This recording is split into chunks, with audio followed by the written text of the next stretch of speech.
Eyes in the sky, gazing far into the night. I raise my hand to the fire, but it's no use, 'cause you can't stop it from shining through.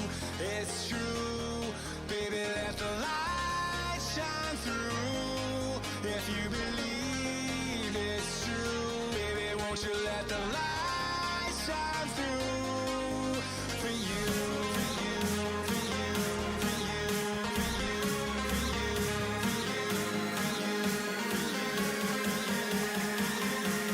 won't you let the light shine through?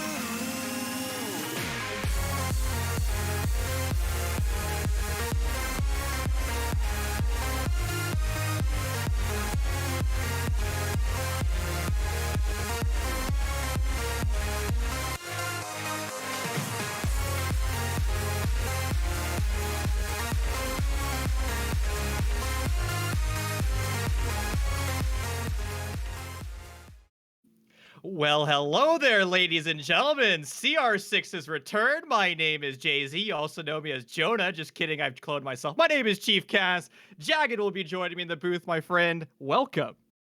Oh, it's great to be here tonight. I was with Jay-Z tonight for that Akron GCU game. What an absolute barn burner of a game that was. And I'll get to join you for this UCSD ISU match. It's going to be just as good of one, I believe. We've seen both these rosters be really successful across everything they've done, not only here in CR6, but the other collegiate leagues they're playing. We saw UCSD be one of the runner-ups in our previous season. They were a roster that everybody thought was incapable of going to the top four, but they proved everybody wrong. And ISU, that's going to be their initial roadblock for this season. A phenomenal roster that is also capable of achieving the top four. Yeah, ISU, they've got Totem, the FPLC player. But then on the other hand, you have UCSD. That's a team, they love their shields. They love their BB. So depending on what maps we see ourselves on tonight, we could be seeing a mixture of that.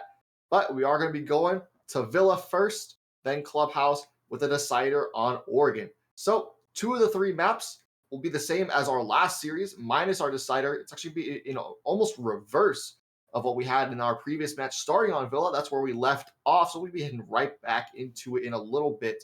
But how are you feeling about these maps tonight?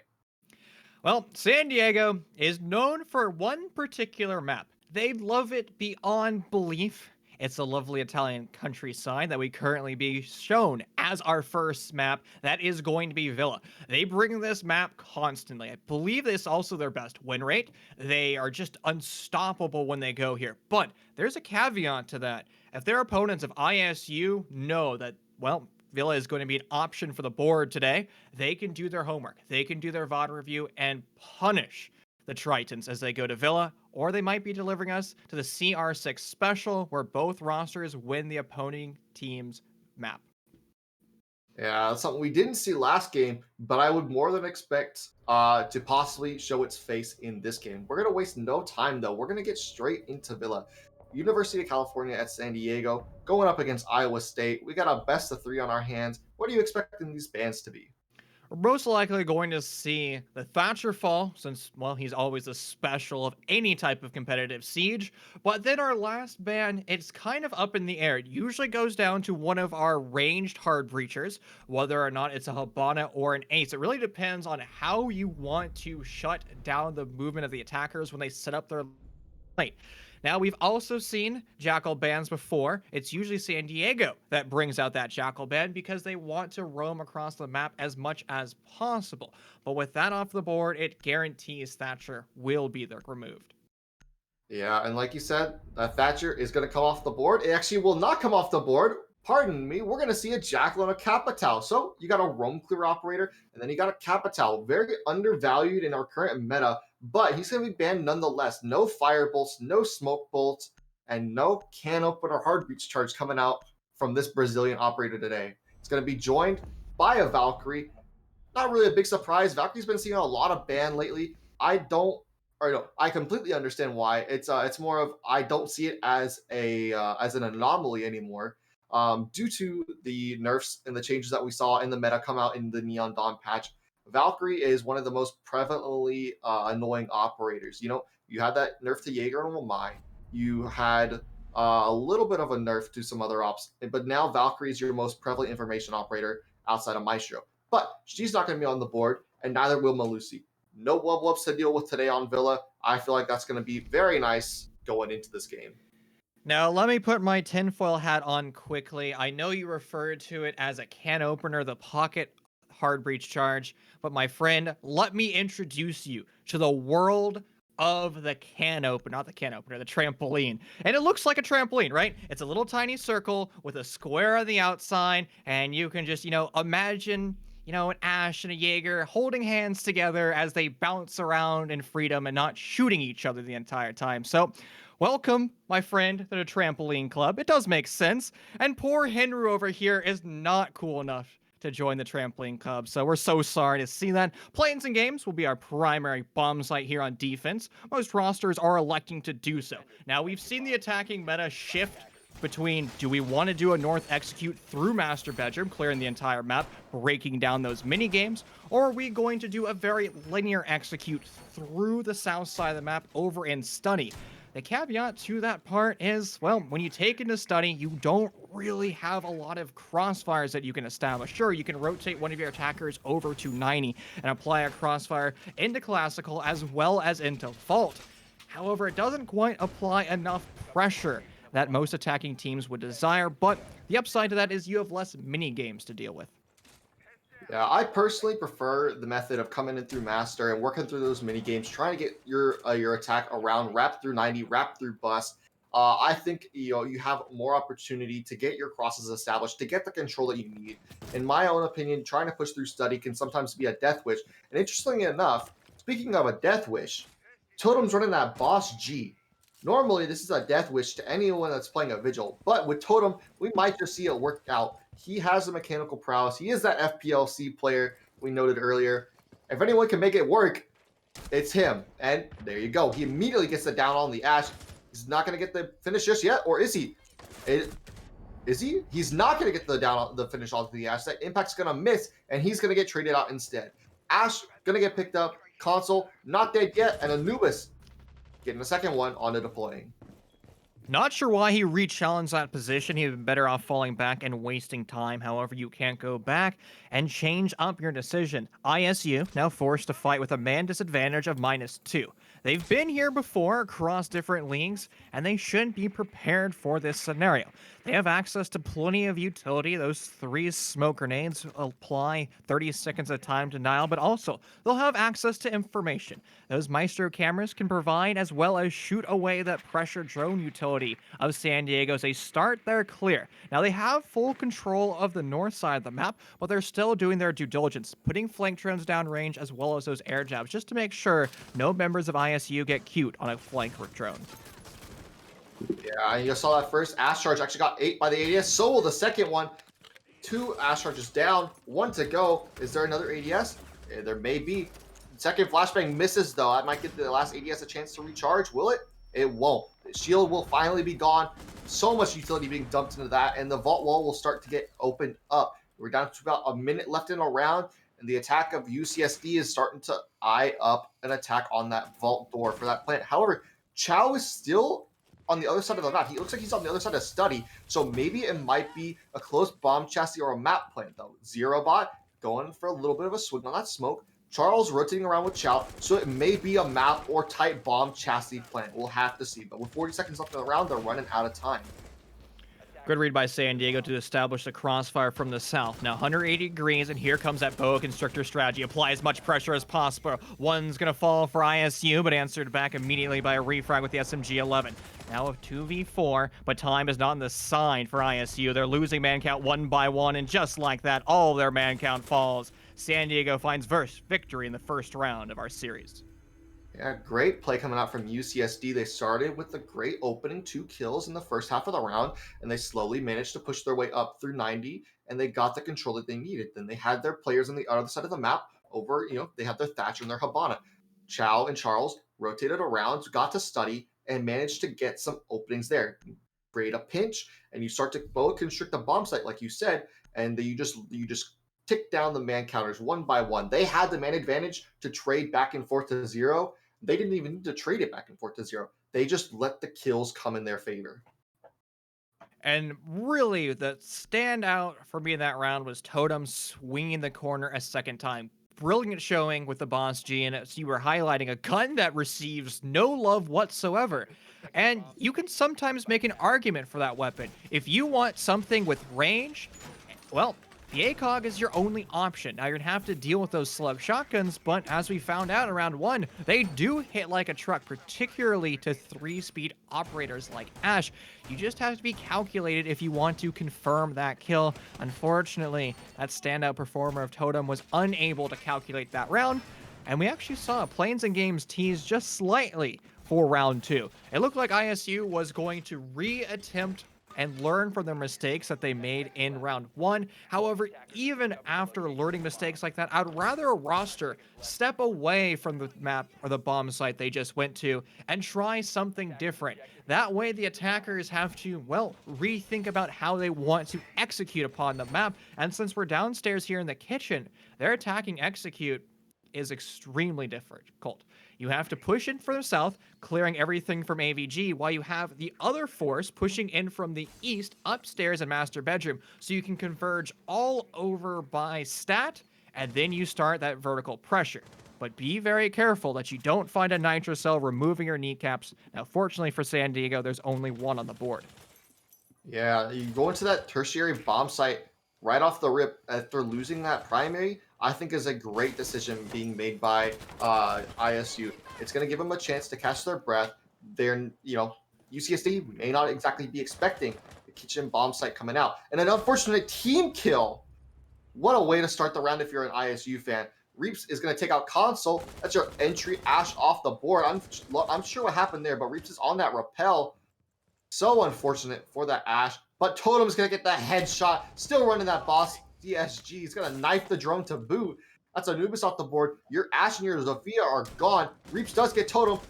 But Snakes is still here in Trophy. And he's so low and just misses in his shots. Deploying does get one on the C4. But we're a minute and a half left. And already half the lobby is dead. So I can answer your question how the primary entry fell for San Diego. He got wall banged through the window over by Stars, as I like to call it, upstairs in Astro. They're trying to open it up to establish a crossfire into Split to shut down the rotations of ISU, but they just didn't coordinate enough amongst themselves, and they sent hostile bullets towards their friendlies. A mistake that San Diego could overcome, but they're going to have to fight with a remainder man disadvantage for the next 70 seconds or so. Still clearing out the map, making sure that all the nook and crannies aren't being filled by a player of ISU. The default cam up by Big Ben will spot the attack of San Diego. This is going to be free information. It's going to be prompted by a set of those EMP grenades to try to nullify some of that utility, but it's going to come down to how ISU has situated their troops on the bomb site. Yeah, and as we start to get into the last 40 seconds, we are going to see Chow take out Rex, and it's now a 2v2. Chow is low HP, but we are going to see a flank come out perhaps. And yes, that is going to be exactly what happens. Deploying, he's going to get one, and he's going to get two. Finishing off Chow and Charles. Deploying, saving that round for ISU, and round number 2 goes in Iowa State's favor. And that's kind of the problem when you do a linear take upstairs in the master bedroom for a kitchen hold. That's why I was trying to highlight you pushed in from the south of study side, so at least you can establish a 90-degree crossfire over into Deer and into Stat. That way, the defensive pressure of ISU has to take a two-front attack, and they can't just train all their barrels on one position. Because honestly, they were looking towards the southmost wall of master bedroom as well as that door frame. And that's just hold mouse 1, hold mouse 2, it equals a free kill. And, sure, San Diego also made a mistake by team killing. It may have changed things out when it went for their final execute because it was a 2v2 in the dying seconds of the round, but mistakes like that happen. You just can't allow it to change your mentality as you, execute on a different bomb site. Yeah, and, speaking of different bomb sites, we're going to be heading upstairs from that dining kitchen bomb site. We're going to be seeing the trophy sanctuary come out. A lot of action took place up here last round. We saw that team kill come out from UCSD inside of Astro, and then you saw Snakes snaking around here inside of trophy.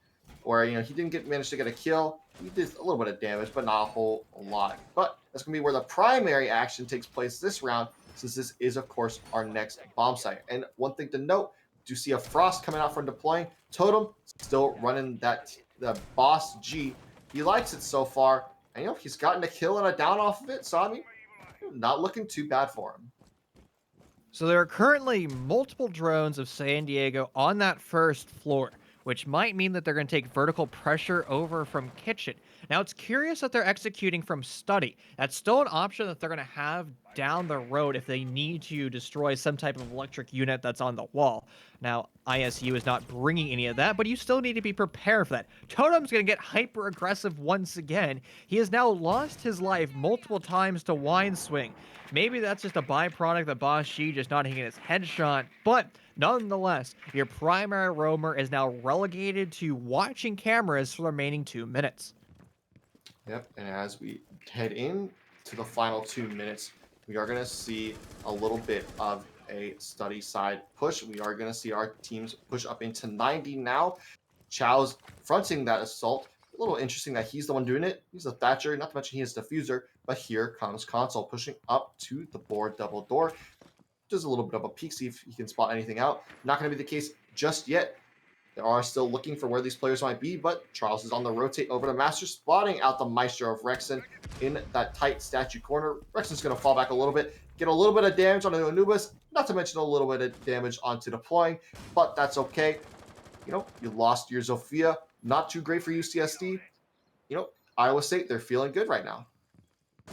We're going to need San Diego to rotate somebody over to the north right now, whether or not that's at Star Window or at minimum in Master Bedroom. You have to force ISU to take a gunfight from somewhere else. That really seems to be the motif of this series, as Snake is going to be as cunning as possible. Flanking in through Casticle Hallway. Good trigger discipline might gift him a free kill, lining up the headshot.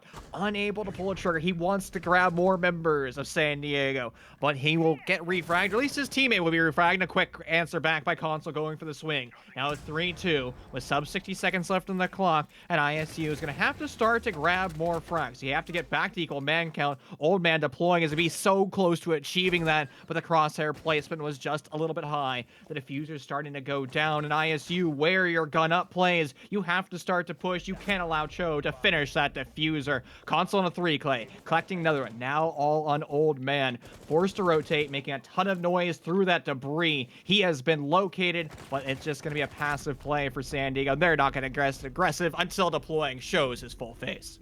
And Charles waiting on that outside of the window, just watching for a cross through the breach.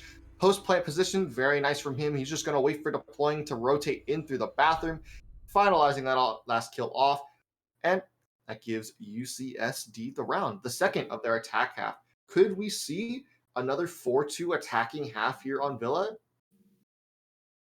So, in professional play, if we look at stage 2 of the NAL, this is one of 2 maps that are attacker-sided. It is attacker-sided by a win rate of 2%, so it's a 48% defensive win rate, which doesn't sound like a lot, but it's enough to skew things just slightly, and the bans are usually what dictates whether or not this map is attacker-sided or defender-sided. But looking at the defensive bans of Valkyrie and Malusi, none of that particularly screams this is going to be attacker-sided. Usually the bans that make this map attacker-sided is either the Jaeger or Wamai ban coupled with a Goyo and Malusi, because it's all about utility consumption simulator and removing as many tools as the defense has. And the other map that's attacker-sided is actually Consulate. Most people think, oh, Coastline is attacker-sided. Technically, in the current North American meta, it is the only map that is balanced at a 50% win rate for each attacker and defense. Well, I can totally see why Consulate will be the other map. With all the windows, you sure imagine that there's going to be a lot of rappel play. And most of the time, especially on that basement bomb site on Consulate, let that be known. That is one of the hardest retake in all of competitive Siege. As soon as a bomb goes down in the Consulate basement, you might as well give out the round. But we are going to see the attackers move into our game here on Villa. We are in round number 4, and UCSD is looking for their 3rd round. We are going to be attacking Aviator games again, but we have the mirror this time. So perhaps taking an attack here on Study may not be the optimal route. Curious, that was a very important point that you made. It's a different execute for San Diego. The last time they're here, they pushed in for the north. Now they're doing a linear take. This could work out well if your sole job is to remove these mirror windows, but again, you don't really have the crossfires as you should. But you've access to plenty of soft destructors, particularly that buff. Now, he has received love and hate throughout his reworks and changes. Losing those frag grenades forced him to receive a little bit less play, but now that he has access to that, well, pocket hard breach charge, has maybe buffed his play rate just slightly. Now, Totem, he's no longer playing that Vigil. He's rotated over to the Mozzie, sniping away a drone and alerting to the primary drone of San Diego that there is somebody being very fishy on this first floor. Yeah, I do think Totem getting off that Vigil, moving on to the Mozzie was the right choice. In my opinion, running the Bashi was a bit of a troll pick, so I'm glad that he's on an actual gun now. He's on a little bit of a flank right now through living room and library. He's gonna try to find this buck of Anubis running around in that Z hallway. He's not gonna find anything here inside a library, but he could find the Ashe console if he times this right. He is not gonna time it right though, but he's gonna wait and just watch. He knows where the Ashe is. He knows the Ashe is on the staircase. He's worried about the buck of Anubis coming around, but he's gonna be patient. He's gonna get the buck and he's gonna get the Ashe. He's gonna get the Ashe of Anubis too. That's a double for him. No triple as he gets refagged by Reeves. But still, a 4v3 man advantage for Iowa State. Right there. That's the problem of having your flex operator, your flank watch operator, remove either the gridlock or the nomad in favor of the buck. You don't have as strong flanks, and San Diego's learned that lesson the hard way. They're going to have to win up heads-up gunfights, but the first one they walk into with an SMG-11 will not be a victory. Now San Diego has only one of their players left who instantaneously evaporates in the lobby, claimed by the Alda, and Iowa State takes, well, planes and games, their second time showing on this bomb site. So back to a 2v2 round count now. This is going to be a pretty back and forth game, I imagine. Yeah, but Iowa State making good adaptations after their first attempt on round number 1 didn't go their way. They played this a lot better. That flank from Totem worked out extremely well, getting 2 down there. Didn't get a third, like I said, but just being able to get that buck in the Ashe. That's your entry power, and that's any other vertical destruction that you had gone. They actually six off their Nomad last round to a Thatcher, but they're going to keep their Nomad this time on the side of UCSD just so they can make sure they don't get flanked by Totem once again.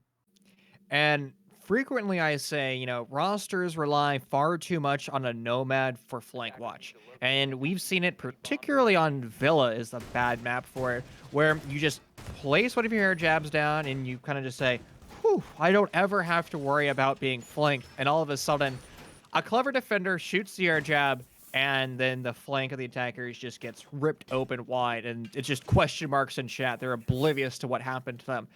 And that, well, forces rosters to have backup plans and contingency plans. And most importantly, it's going to be establishing flank drones. And if you actually see where Zofia placed her drone over by Big Ben and through jungle, that's a camera that you should always have up, because that's one of those big highways the defenders are going to be walking through. And it looks like Iowa State is praising the founder of their university as they say hello to him in the painting that they put on this Italian countryside. But going quickly back to those drones, if you're not bringing the Nomad, you have to guarantee that you have strong flank watch. But more importantly, you have to actually have somebody watching your flank, flipping through those cameras, because if you don't, well, you're going to find yourself in the exact problem you just were on round 4. Yeah, having that flank watch is extremely important, whether it be the drones or the Nomads. Charles here waiting for the drones to clear it so he can try to pop open that window of Astro. Maybe there's some painting in there that ISU wants to look at too. They may catch them with their pants down. It was a very nice painting though. I think that was very nice. Console though, he's pushed up. Totem though, he wants to spot out by the drone. He's gonna get the first pick on the console. Is he gonna swing the Habana? He is gonna swing the Habana to Charles. That's a 2K for Totem already in the round. Is he gonna get a third? He is gonna get a third. That's a triple on the round for Totem. There's your Thatcher. All left up to your Zofia and your Nomad. Totem's gonna go down though. So that's diffuser control surrendered. Anubis has picked it back up, but with a 2v4, there's still 2 minutes left in the round, by the way. That's a lot of time for UCSD to work with, but Totem doing such an amazing job on that early aggression. Sure, Totem has been winning a lot of the duels he finds himself in, but he's also died every single round. And we're highlighting, his accolades as a player being mechanically gifted, but he needs to tone down his aggression just slightly. After he got that triple kill, he should have just backed up and used the clock as an asset, but instead he got too greedy and almost tunnel vision. The red mist activated for him, and he just turned his back to the attackers. Snakes is making a ton of noise. He's dip potato chipping himself into the kill, and just like that, the 416 sings victorious. Iowa State on the victory in round 5. It's a 360 potato chip dab. Hey, you know what? That was totally calculated. He knew exactly what he was doing there. He was baiting him out with the sound, and as soon as the sound cue was delivered, he went for the peak. I think that was pretty darn brilliant, if you ask me. Or he could have just been BMing. That's the beauty about it being a caster. You could just say, you know what? He was being genius over here, just making as many audio cues as possible. Or he could have been a hooligan. That's always a possibility too in this game. If it works, it's smart. Oh, don't get me down on this rant, my friend, because I've gone down this road before when people say, oh, it works, so it's the end-all be-all play. Now, we've been here before in Trophy, and it's something that didn't work for ISU. They ended up losing it the last time, and this was actually the last round that they lost altogether. So what adaptations are they going to be making to this bomb site? How will they elect to go for this hold? Well, one of those change up is going to be bringing out 2 deployable shields, and one of them being in the most dapper individual in Rainbow Six Siege, the suave man himself, Mr. Warden. Not to take the attention away from the Warden, but is that all 3 Grismots on this shield here that we're looking at inside of that? Tom's gonna take that shield away. There go all 3 Grismots. You better pick those up. You better pick those up fast before the round starts. But yeah, no, like you were saying about the Warden, yeah, those well-dressed man in Siege. Totem obviously having a little bit of fun, but yeah, deploying on that Warden has that 1.5. And Totem's just gonna put all 3 of those Grismots on the shield again. I guess he's just showing some physics of that Grismot mind to his teammates. They're kind of just vibing around it. You can tell that they're having some fun here tonight. And honestly, that's probably the most important thing to do when you're a roster, not only competing in collegiate play, but just in general. We've seen rosters like Pride, Synthetic, that have built teams off good vibes, good times, and they've been able to win tournaments and be some of the best rosters in T3. So it's a mindset that is victorious, but you still have to be in a winning mindset. You can be having as much fun as possible, though. You just have to still be wanting and be hungry for those victories. And what I love to see a defending roster do is when they realize the attackers are pushing from a different position than what they thought, they pick up their deployable shields, they move them, and they put them smack dab in the face of the attackers, and they say, now deal with me. All about that rotation station coming out from the defense. It's always a sign of a good team, good adaptation abilities. They know when the push is coming from elsewhere. They know how to adjust. Here comes Totem on the swing. Is he going to find anything? No. The player's prone. And a double kill coming out from Console and a one from Chow. But deploying's going to get 1. But all of a sudden now it's all up to deploying as Chow picks off Rexon. So a very fast, action-packed round. Chow's planting the bomb in this corner. He may not have enough protection here. Is deploying going to be able to get the planter? No. And Chow with the pistol is going to finish off deploying. A 3-3 half for our first map here on Villa. And that actually kind of shows the storyline that we're talking about earlier. The fact that this map can be attacker-sided. When you have a win rate that's only 2% attacker-sided, we tend to see the majority of rounds going towards that 3-3 split. But now, is it also going to be a 3-3 split for San Diego? I think not. Again, this is San Diego's map pick. They have a track record of victories here on Villa, and they're going to have the good strategies. Totem is going to be showing the Finko, probably my least favorite operator in game, because her ability honestly does a plethora of things. Even the professional players really don't know what her gadgetry actually does. She affects recoil. She changes tinnitus when an explosion happens. She makes it so you inhale more toxic gas. She makes it so you do more damage to a lesion mine. She changes how you hear because all you hear is your heartbeat, and honestly, just about everything else under the sun. A very sensible 6-pick away to that operator. Yeah, I think actually getting a small buff in the Year 6 Season 1 patch, she's going to be finally able to pick herself up with her nanobots like she should have always been able to do, just like Doc, as long as she has one left. But no Finka today. We aren't even in Year 6 yet. We are still here in Year 5 Season 4. And in Year 5 Season 4, Totem is going to 6 off of the Finka onto the sledge. So we're going to see him with some frag grenades in hand, alongside deploying with the other two, actually running a Mav on this map. I don't know how I feel about a Mav pick on this map, to be honest. I prefer a Thermite or a Habana over him, especially considering all of your floors that you're going to be trying to Mav a wall on are destructible. I wanted to see how they placed these Kaid Claws on the wall. San Diego is one of the few rosters that actually places the Kaid Claws on like the footwell of the reinforcement. So when you're placing the reinforcement, there's a small metal portion that sticks out into the soft wall where the defender's foot is placed. Most defenders don't put the Kaid Claw in that position simply because they don't really know it exists. But if you're being pressured from underneath, especially with an IQ, you can guarantee that your Kaid Claw will be safe.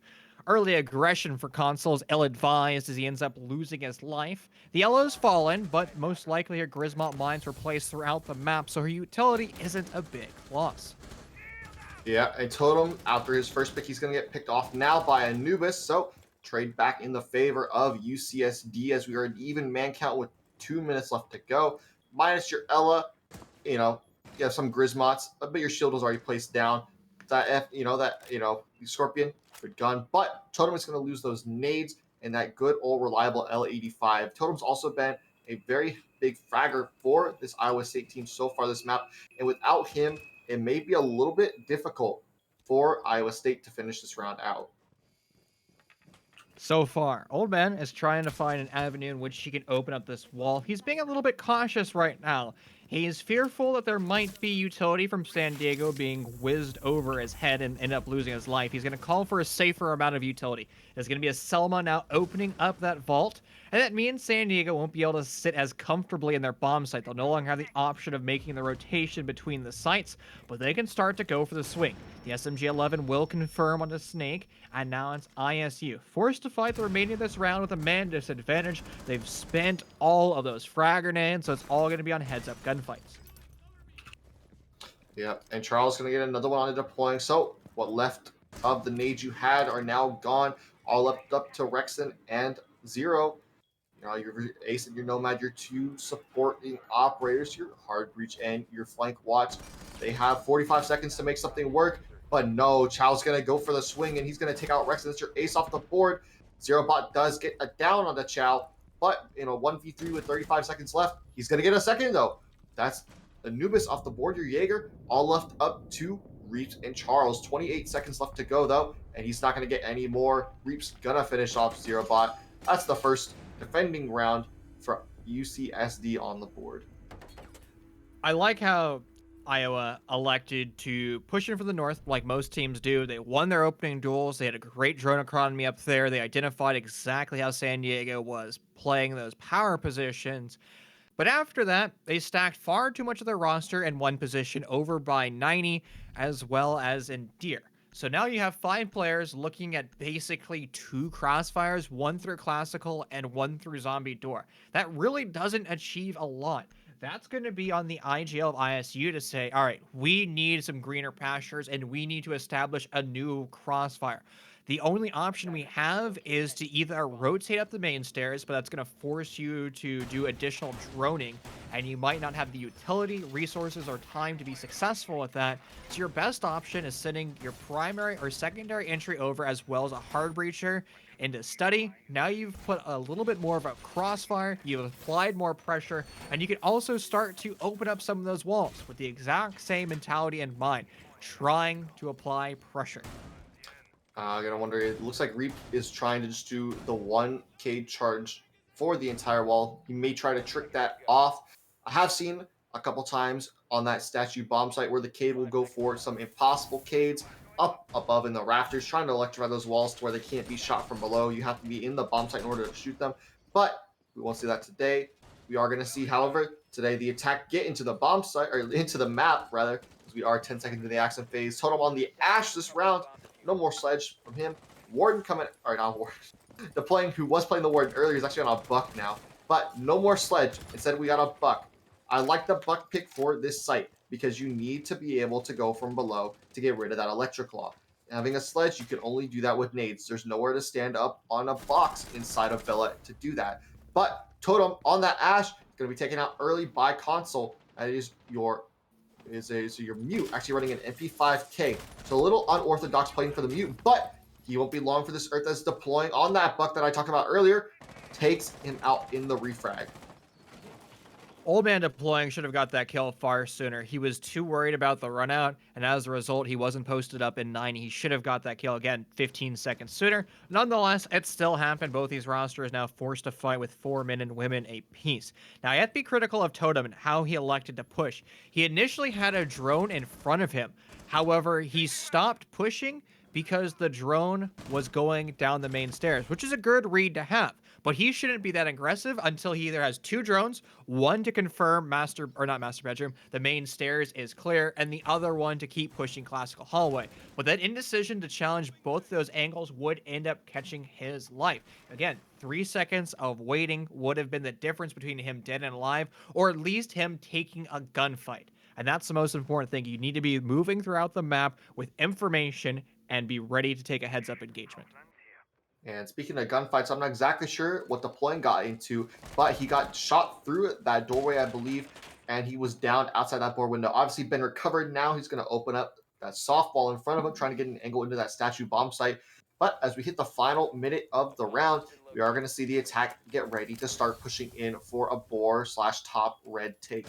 First smoke grenade goes out from Chow, and we are going to see 2 more left in the pocket. That's another 20 seconds in and out he's got. Reaps, though, getting a little bit aggressive on this bomb chassis. He wants to swing that window so bad, but he's not going to do it just yet. Chow, though, going to take out Snakes. Now a 4v3 man advantage in the favor of UCSD. Now Father Time is going to enter into this server as it's going to be the asset for San Diego, so they can just delay, but they also have the HP advantage as well as the man count advantage. Old Man deploying is on 1 shot. He just needs to be well felled quickly. He's not going to be felled, at least in the initial engagement, able to take 1 down with him. San Diego still has plenty of life left to him, and Iowa is going to have to continue to find kills. They will do so, and just like that, ISU is now in control of round 8, and Anubis falls being shot from behind. ISU steamrolls himself into the bomb site, and it's a victory for them in round 8, a round that they shouldn't have won, but bad coordination and crosshair placement by San Diego ends up being their undoing. Yeah, Zerobot, after the push in from, I believe it was, who was it? It was deploying. He walked into the bomb site, got a kill, but then got traded out. Zerobot followed that up with the exact same push, and he managed to catch that Maestro off guard, rotating through the Astro rotate. And instead of pushing into that split door, he pushed straight through the rotate and caught Anubis with his pants down. It was a 1v2, technical 1v1 as the plant was going down, but Anubis was not ready for the push. Trophy once again being shown by San Diego. And we just need to have them a little bit more controlled levels of aggression. They need to know when they need to swing and when not to swing. That's probably the hardest mentality to have, because when we play ranked, when we play casual, or even when we play T-Hunt, we just want to take gunfight after gunfight because, well, that's what Rainbow Six Siege. It's an FPS. But also, you have to keep in mind, you have to be calculated with that aggression. You have to know when to swing. And at the first part of the round, we saw Mute. He just swung and got fried as a result because he played too aggressive over at 90. But on the other end of that coin, San Diego played far too passive with 30 seconds left on the clock. They need to be holding crossfires, and sometimes you can't sit behind a barricade the entire time or a hard reinforced wall because the attackers could, well, in theory, push up to your bomb site, change their angle of attack that you're not prepared for. That was the exact storyline for ISU, and San Diego caught napping, as you said earlier. But it is going to be a different execute for ISU this round. They did a south clear last time, and now it's a swift east clear. Yeah, and Totem's already pushed up through bathroom. He's about to walk into Astro. He's going to get that Goyo on the rotation of his shield. That's Charles off the board. And there's the smoke prone, pulls out the shotgun, but Chow doesn't win the gunfight. It's now a 2-minute advantage, and we're only 30 seconds into the round. It's just amazing how quickly some of these rounds are going. Totem waiting for the Ash Charge to go through. There it goes. Is it going to get the Cade? It will not, because that Cade, I believe, is on the floor. So that, yeah, there it is. You can see it on the middle wall. So will the second Ash Charge get it? It still will not. They need to go below to get rid of this. But with 2-man up and 2 minutes left to go, they have so much time to work with. Still, being as methodical as they can with this clear, Totem's going to repeat his success, and he will be successful with 3K in the round, trying to make it a Quan. He spots one over by Boar, but he's not going to take that gunfight. He'll swing for Astro, ends up losing it, and Anubis is going to fall as well. A terrible position for San Diego to be in. It's all going to be on console. He was the primary entry early on, and he's going to have to make that evolution, spotting out the planter, but all that noise will give him away, and Old Man deploying will clean him up. ISU for 2 in a row into round 9. Yeah, that round was just a very swift entrance to the building from Iowa State. They just walked in. I'm assuming they must have had at least 1 or 2 drones in the prep phase around that master bedroom and bathroom side to call, hey, there's nothing going on in here. We can literally just walk in. So walk in, Totem did, walked in through the closet, through master into the bathroom, took out 2 players inside of Astro, then walked in for the third before trying to engage the fourth and ultimately losing that gunfight.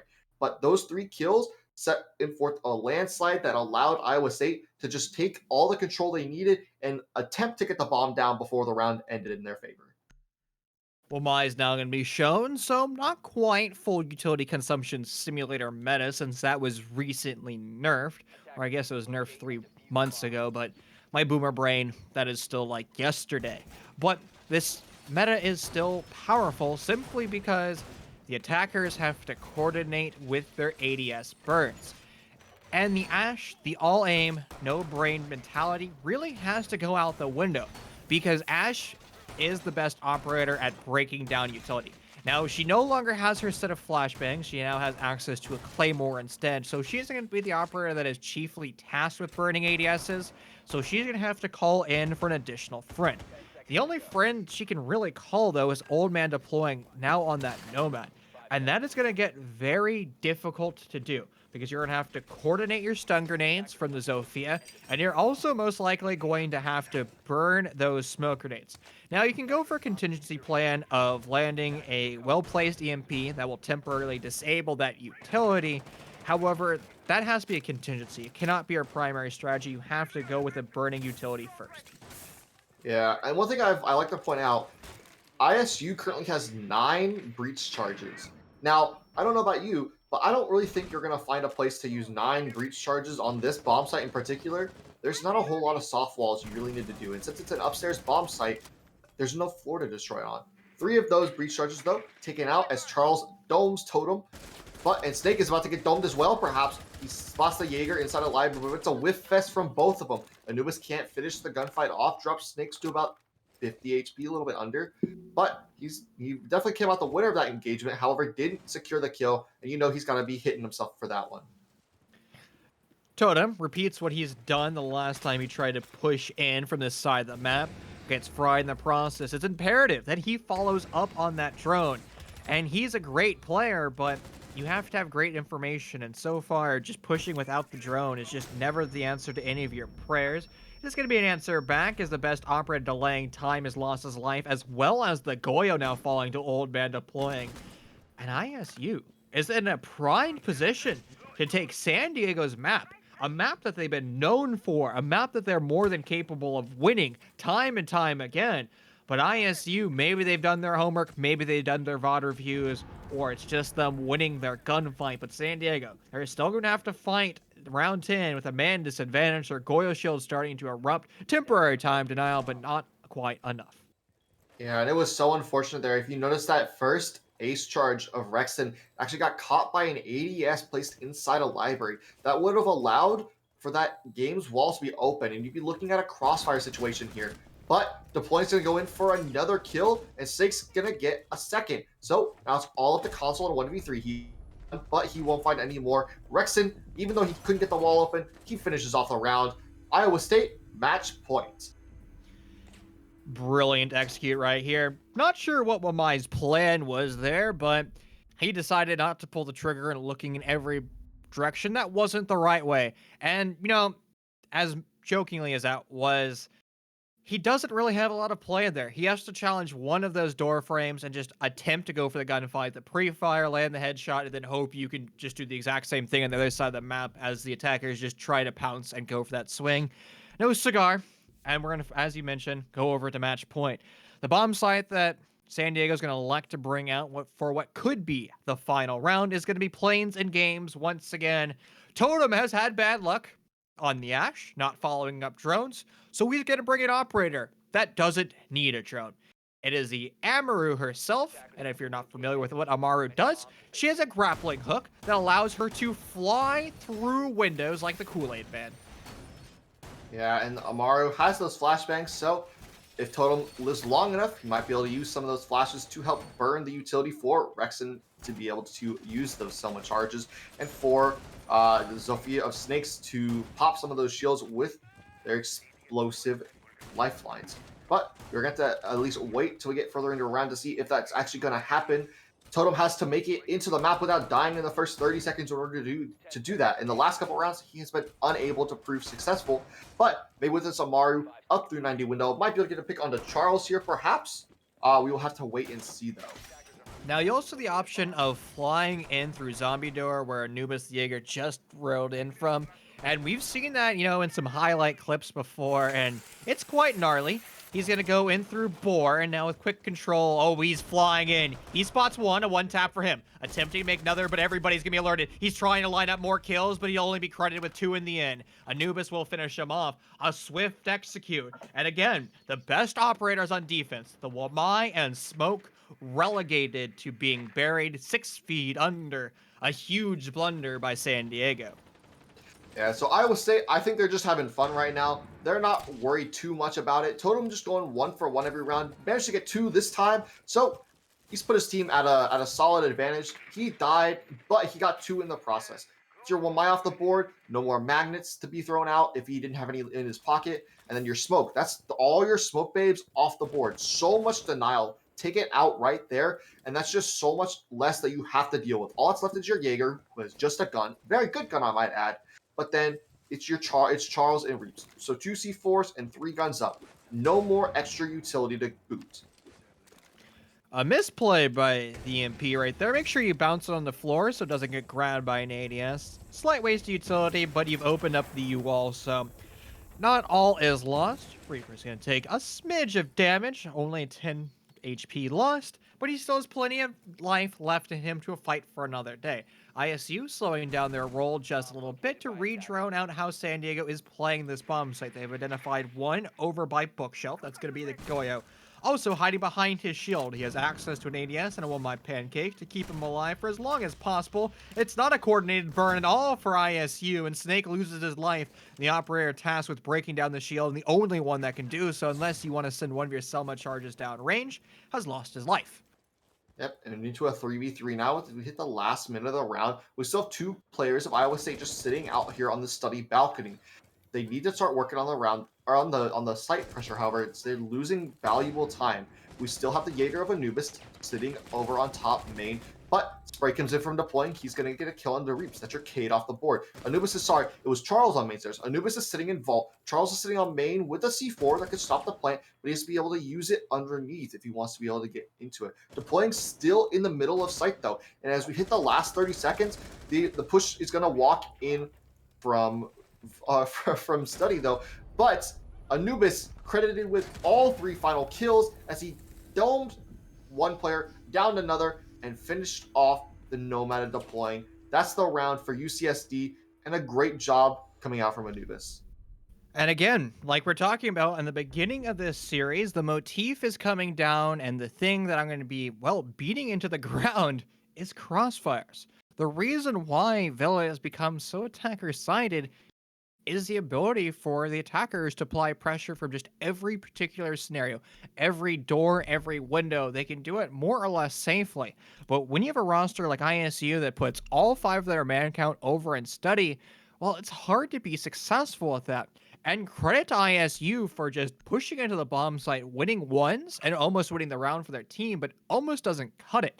You have to try to change things up. And imagine if it was a more of a I can't believe I'm saying this, but a double aggressive play where it was a full rush, where Amber was the only one flying into the map, where you had other members of ISU trying to follow that up, just create pure and utter chaos. So San Diego is just a chicken with their head cut off, running around, just trying to slam a door frame, but they don't know where that pressure is coming from. But going back to how ISU ended up taking that round, well, everybody from San Diego knew where that pressure is coming from because it was from one place. Study. Yeah, it'll be interesting to see if Study is where the attack takes place again this time. Last time we were on this bomb site, Totem walked in through bathroom and got a 3K. Be interesting to see if that's what happens this time. We do need to mention, though, Reap's playing on that Clash, that CCE shield, slowing you down and taking ticks of damage on you with those electrical zaps. It'll be interesting to see where she's playing. I most likely believe she's going to be rotating to wherever the pressure is coming from. It is going to be a Study take this time, however. So we are going to see Totem going to get on drone instead of being droned in. He's just going to clear the top main stairs. Make sure he's not going to get domed like he walked in last time they tried to push that side from Study. So he's going to make his way going up the 90 hall, deploying, sitting on the 90 rappel again, waiting for a player to push up. Console not playing over there this time. He's actually moved off the MP5K on mute, off the MP5K on Wumai. He's now playing that AUG on Wumai. So he's making the rounds around operators and guns, but I'm assuming he just wants the AUG better for this bomb site. Maybe he just was tired of the MP5K. We don't know.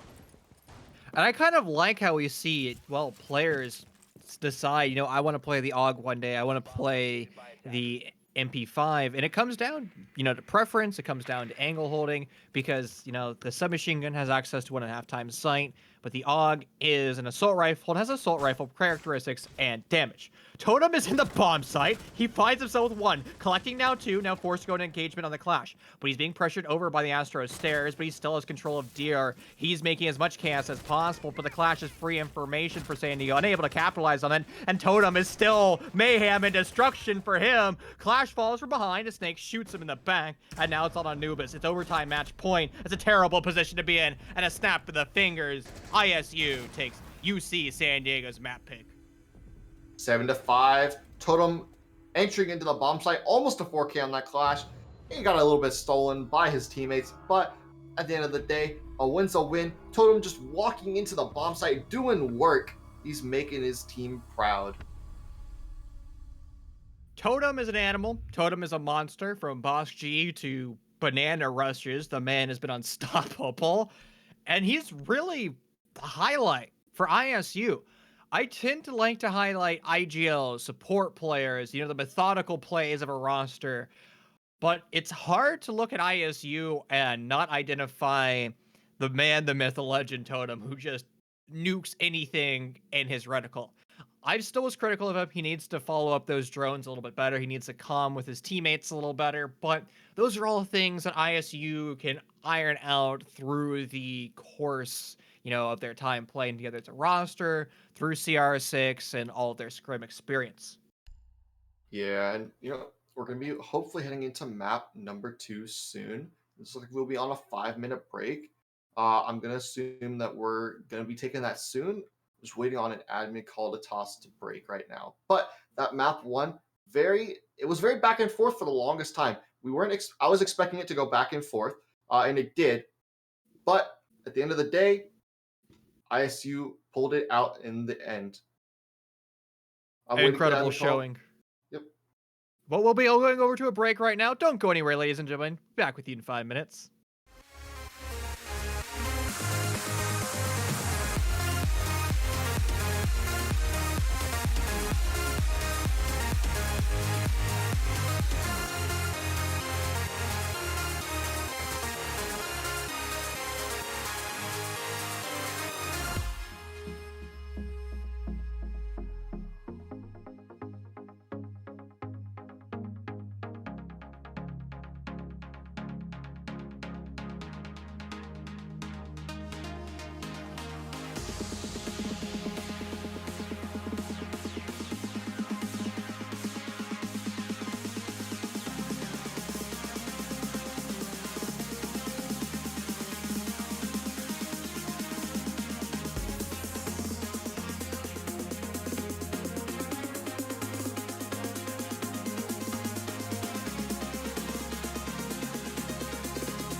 into the night. I raise my hand to the fire, but it's no use, 'cause you can't stop it from shining through. It's true, baby, let the light shine through. If you believe it's true, baby, won't you let the light shine through for you, for you, for you, for you, for you, for you,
Welcome back, everyone. We are back in our match tonight. CollegiateR6. We have Iowa State going up against UC San Diego. We're heading into map 2 right now.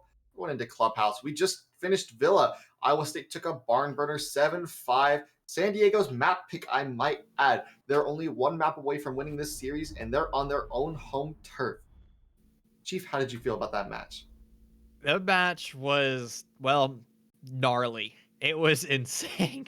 Didn't expect it to go that way. Didn't expect to see one-end armies happening. With the ban phase rolling underway, Maverick being the primary ban, nothing too surprising. San Diego removing the Jackal. We saw Jackal ban in the previous map, but we're going to see it again. But now, since we're on Clubhouse, most teams are electing to remove either two hard breachers or a hard breach facilitator. That's usually the Thatcher that gets removed. Now, since both these rosters have access to Thatcher, Cage shouldn't be banned because you don't really need to ban him because you could just, well, remove it with a Thatcher EMP. Nonetheless, San Diego, they don't want to have Cade on the board at all. Yeah, I do think it was a bit of a wasted ban, banning Cade off the board. And Iowa State banning Cat Vieira, I would call both of our defender bans quite wasted bans. Our attacker bans, maybe not so much. The Cat Vieira ban, I'm still kind of scratching my head over. Yeah, I mean, I guess. Even though I feel like out of all the players on the board, I would most expect Totem to play Caviera. So I'm not exactly sure why Iowa State is banning it at all. But nonetheless, yeah, Cade and Cav, Jacqueline, Mav. So you have Thatcher plus 3 hard breachers available. So attacking should be quite nice. However, you do still have all of your infuriators on the defense on the board. And we're going to see a 6 into the castle as we hit the gym and bedroom first. I don't think I've ever seen this ban phase before. I think this is definitely the first for me. And why we are so perplexed, so we have to back up and actually kind of like break down these operators, particularly if you're like newer to Rainbow Six Siege. So Cav is an operator where her technical ability is Silent Step, where she brings out her super pistol, which slaughters anything that it shoots, particularly in close range. But then she has a secondary ability which allows her to walk up close to somebody and interrogate them. She shows her knife, her steel bladey friend, and then slits their throat. And then she gets free information for the next 5 to 10 seconds, and her teammates get that information as well. The problem is, in competitive play, Cav isn't viable because, well, most rosters are so coordinated that you're not going to have the 10-second interrogation because they're just going to slaughter you when you go for that. A defender sitting in one place is just an answer to die. And that's why operators like Tachanka were forced to get reworked because, well, a deployable shield turret thingamabobber that you just place down is absolutely absurd. It doesn't fit in this game. Nonetheless, it is going to be a banana strategy as well coming out by ISU. They spawn peek in through Spa. They've opened up some unique walls, but nothing, I guess, too crazy. If that spawn peek boss G worked, it would have been even more insane, but I'm expecting bar cocktail at some point after this shenanigan. You know, with how I've been seeing Iowa State play, they're going for straight vibes tonight. I wouldn't put it past them. Totem, bring back that boss G. We haven't seen it in a number of rounds. He stopped playing it after about the second or third round on Villa, but it's back out in full force today. So we'll see how it's used here on Clubhouse. It looks like he's actually going to be holding the window in gym. He's just going to wait for someone to hop in and bop them on the head when they vault that window. Actually, not that bad of a plan because that boss G does so much damage, especially if an Ashe like Console tries to hop through. That's an easy down just through vaulting the window. But Chow, he's already crawled up at the master door. He goes for a spray through the bed, can't land any shots, and instead loses about half of his HP. There's a minute and a half left in the round, but we're still in a 5v5. As Jay-Z would say, tomfoolery happening in this lobby, sub 90 seconds. And San Diego, they have mini games in front of them. They're going to have to break them down. They showed a swift execute, but they showed a little bit too much of their hand. Now forced to slow down, it's all about traditional for them, as their opponents of ISU are doing nothing and everything far from traditional, particularly that boss G playing that vertical angle. Now, we do see defenders down there frequently. That's a great place to go for Nitrocell denial, as well as actually Impact Grenade denial. Something that you don't see every day, but Rampy from Space Station Gaming was able to do that exact same play on this bomb site to deliver them to SI-20 championships. Reapers are going to find the first casualty. Rexa now falls, and the bomb's going to be answered by nothing from ISU. Their members are going to start to drop as we deliver ourselves to a post-plant 5v2. And a 5v2, maybe going into a 5v1, but no, Snake still has some HP left on the board. Totem, though, trying to escalate up the main stairs. Boss, G in hand, needs to go for a pick. Picks one off with a CCSD, that's Anubis, but now in a 1v4, he needs to go for the ace clutch in order to win this round out. Is he going to get the second kill? He's going to get the second kill, but no more after that. Console finishes off Totem, and that's round number 1 for UC San Diego. What a round. Question marks all around for every aspect of what was going on. ISU, bananas. San Diego, bananas. And honestly, the tertiary bomb site did not work at all for ISU. They started to play it hyper aggressive, and then they played it very passive and traditional.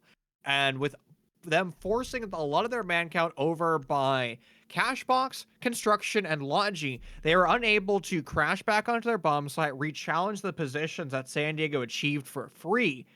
And that was just honestly a bad read for ISU. They're going to be forced to change things up, and the change they're making is a bomb site rotation over to cache CCTV. What most rosters are either juggling between their primary and secondary bomb site, depending on how they want to play the entire map. If you want to just go for, eat all of your impact grenades towards the top patch and delay time through utility, well, basement is probably your pick, but if you want to swing for the fences, CCTV is your option. Yeah, and we do have the Habana coming out here from Charles on UC San Diego. I like to point out that Habana is my most recommended ban for this map due to her having that ability to switch between 6 X-Kairos, 4 X-Kairos, and 2 X-Kairos per launch. She's become a menace on this map. She can go get all the hatches with ease and still have some to spare, making her a extremely versatile operator for this map. I would say I'm surprised that she didn't get banned, but seeing as how the rest of the ban phase played out, especially how this mirror window is playing out right here, it really doesn't surprise me that she's still on the board. If that mirror window gets popped open and a nitro cell gets yeeted out of it and an attacker dies, I think I'm going to riot. I might just have to throw my headset and walk away. Because if you drone this out from San Diego, you could say, be in two mindsets. You're either like, we're going to open this up easy because we can pop that mirror window for free, or we're just not going to deal with it because the opportunity cost is far too high. It's wasted utility and death. And actually, San Diego is not going to deal with it at all. It's Swift Execute from the west side of the map, opening up that spa wall and clearing into master bedroom. Good use of that drone economy, as they're, well, swift in everything they do. They're in a prime position to start opening up this construction wall, but taking those lessons that we learned from Villa, you're still going to have to rotate somebody to a different position to establish a crossfire some forward. The nitro cell gripped and ripped, but doesn't find its casualty. And Totem actually almost killing himself there with his own nitro cell. It's lucky he managed to get out without taking any damage. But yeah, UCSD not even bothering with that plat wall, which could be a mistake in the end. Snake's just rotating his utility around onto this wall. So their Thatcher still has one EMP, but the bandit here of Snakes is gonna be. Wow. Okay. I was very confused there for a second. I actually thought the ace of Reeves threw his Selma on an electrified wall, but that one battery had been destroyed. Either way, I'm surprised Snakes didn't try to trick that, but it looks like there may have been someone down below in stock preventing him from doing that through the hole in the floor. And in fact, that's exactly what's going on right now. It looks like Totem's just waiting for a peek, but we do have a multiple crouch walkable hole in the cache wall now. A minute left to go. Reeves gets the opening pick onto Zero Bot, and Chow gets a second on the Totem. So now it's a 5v3. Make that a 5v2 as Anubis gets one on the Snakes.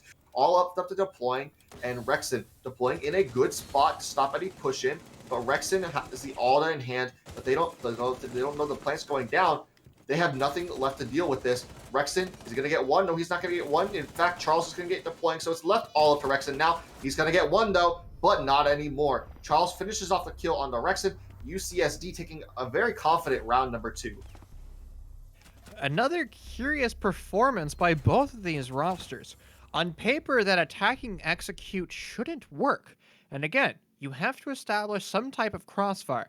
You're putting 5 attackers through technically 2 holes, 1 door frame, and the hole that you opened up with a Selma charge. That just shouldn't work. The reason behind it is the defenders just sit back, relax, and hold mouse 1 and just won't laugh to the bank as they sew you into oblivion and sew you down to a 6-foot grave. The problem was, and it's actually perplexing to say, ISU played that so passively that they didn't accomplish anything. They just allowed San Diego to push into their bomb site. Once they realized their folly, they decided to get super aggressive. But when you corner a defender with their back against the wall, you know as an attacker, their only option is to play aggressive. And you're prepared for that level of aggression. That's why it's imperative to kind of have, well, levels of aggression, tier your aggression, and control that aggression. So you're swinging when the attackers don't predict you to swing. That's the key aspect. Yeah, and honestly, with that ban phase, we should have expected that this map would have been a very weird one that'll play out. It's just the fact that right now ISU is just playing this like both teams are playing it weird, but ISU, like you said, is playing so passive. They didn't do anything to try to prevent an entrance into the bomb site. They let the entire side of UCSD have the entire west side of the map through construction for free. In fact, Chow literally just hopped into construction like above 2 minutes left, I think, or maybe it was like just under 2 minutes left in the round. That shouldn't happen. There needs to be at least something preventing, like, even just needing to be droned out. The attack should not be able to take the map in 30 seconds because at that point, you're limited to just your bomb site, and that's not where you want to be if you're a defender here on Iowa State. No Mira to be seen, as they seem to have toned things down in the chaos factor. However, one of the German operators just went for a run out, so tailored aggression, I guess. Small wall, going to be erupted momentarily. Const's going to have to drone it. Now, there are members of ISU lurking very close by. That's Totem, as he just snipes away all the drones. Give him a triple kill. Maybe not on people, but good night to the San Diego drone economy, I guess. And that was a free lesson in aim labs right there. Sometimes your hot hand just cools off during a round, and you can do some flick back and forthies on some dronies. Yeah, I'm not really exactly sure what was happening there from UCSD. That was just such a waste of utility with the drones. Like, yeah, they got the wall open, but they didn't even get a pick off of it. They lost 3 drones, and they still have 2 more sitting here. Gumai up through the floor coming out from Totem. Gets shot immediately. But I don't know, this droning coming out from UCSD it's like redundancy on top of redundancy. You have 3 drones all droning the same thing. It's like, why do you not have like 1 or 2 droning opposite things and then pushing 2 guns in behind it? I don't know. I'm just not exactly sure what's going on here. Sub 90 seconds in the clock. Both these rosters have full access to their man count. It might be temporary as Totem attempts to line up headshots. He will dish out a small amount of HP loss to members of San Diego State, or UCSD, but not quite enough to be lethal. It's going to be Chow on the swing in. He will be lethal. Totem now falls, but instantaneously refragged by Rexon on that Alda. And it's a good trade back and forth. Operators that are incredibly important for both of these teams lost. And Console, he's going to have to push in through the door frame or the breach. But the single toxic babe in the back pocket of Old Man deploying might end his time, as it's a dangerous position to be in. Shots all around, and Rexon now falls.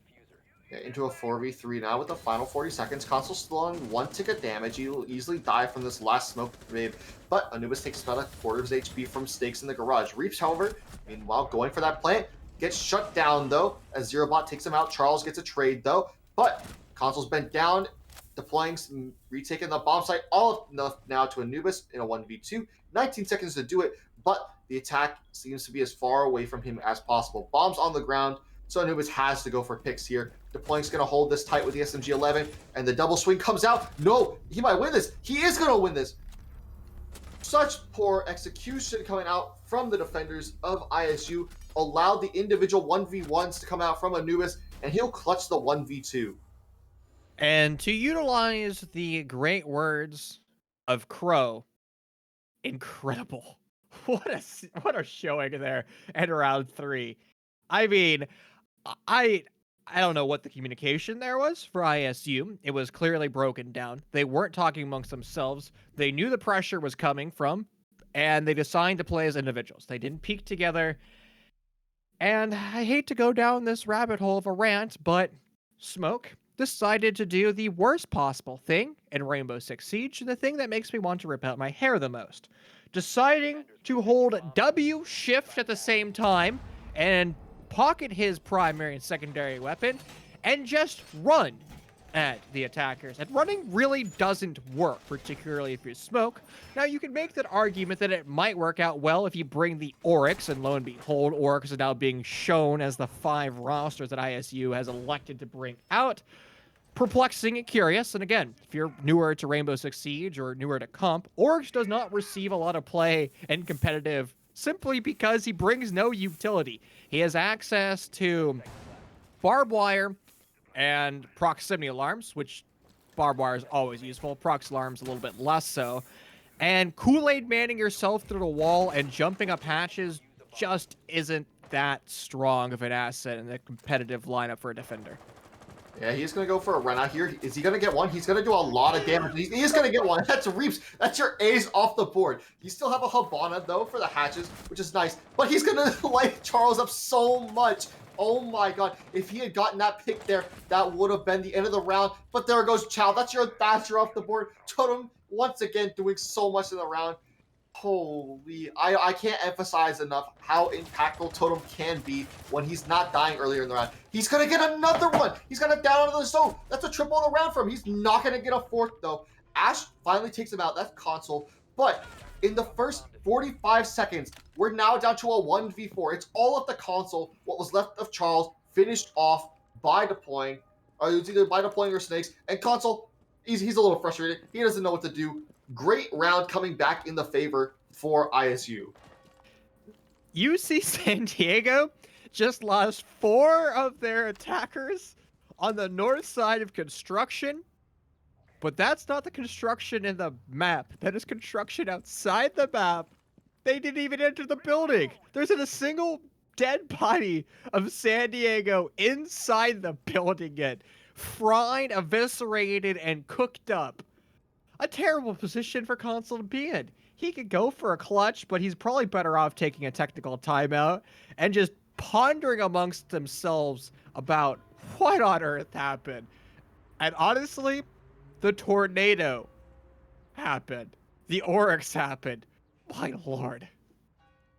Yeah, I was going to talk for a little bit about how taking out that ace was going to be so good for them because it means your Habana was going to have to do a lot more work. You don't have the ace for dirt. You have to use more Excaliburs for hatches since you can't ace one open with 2.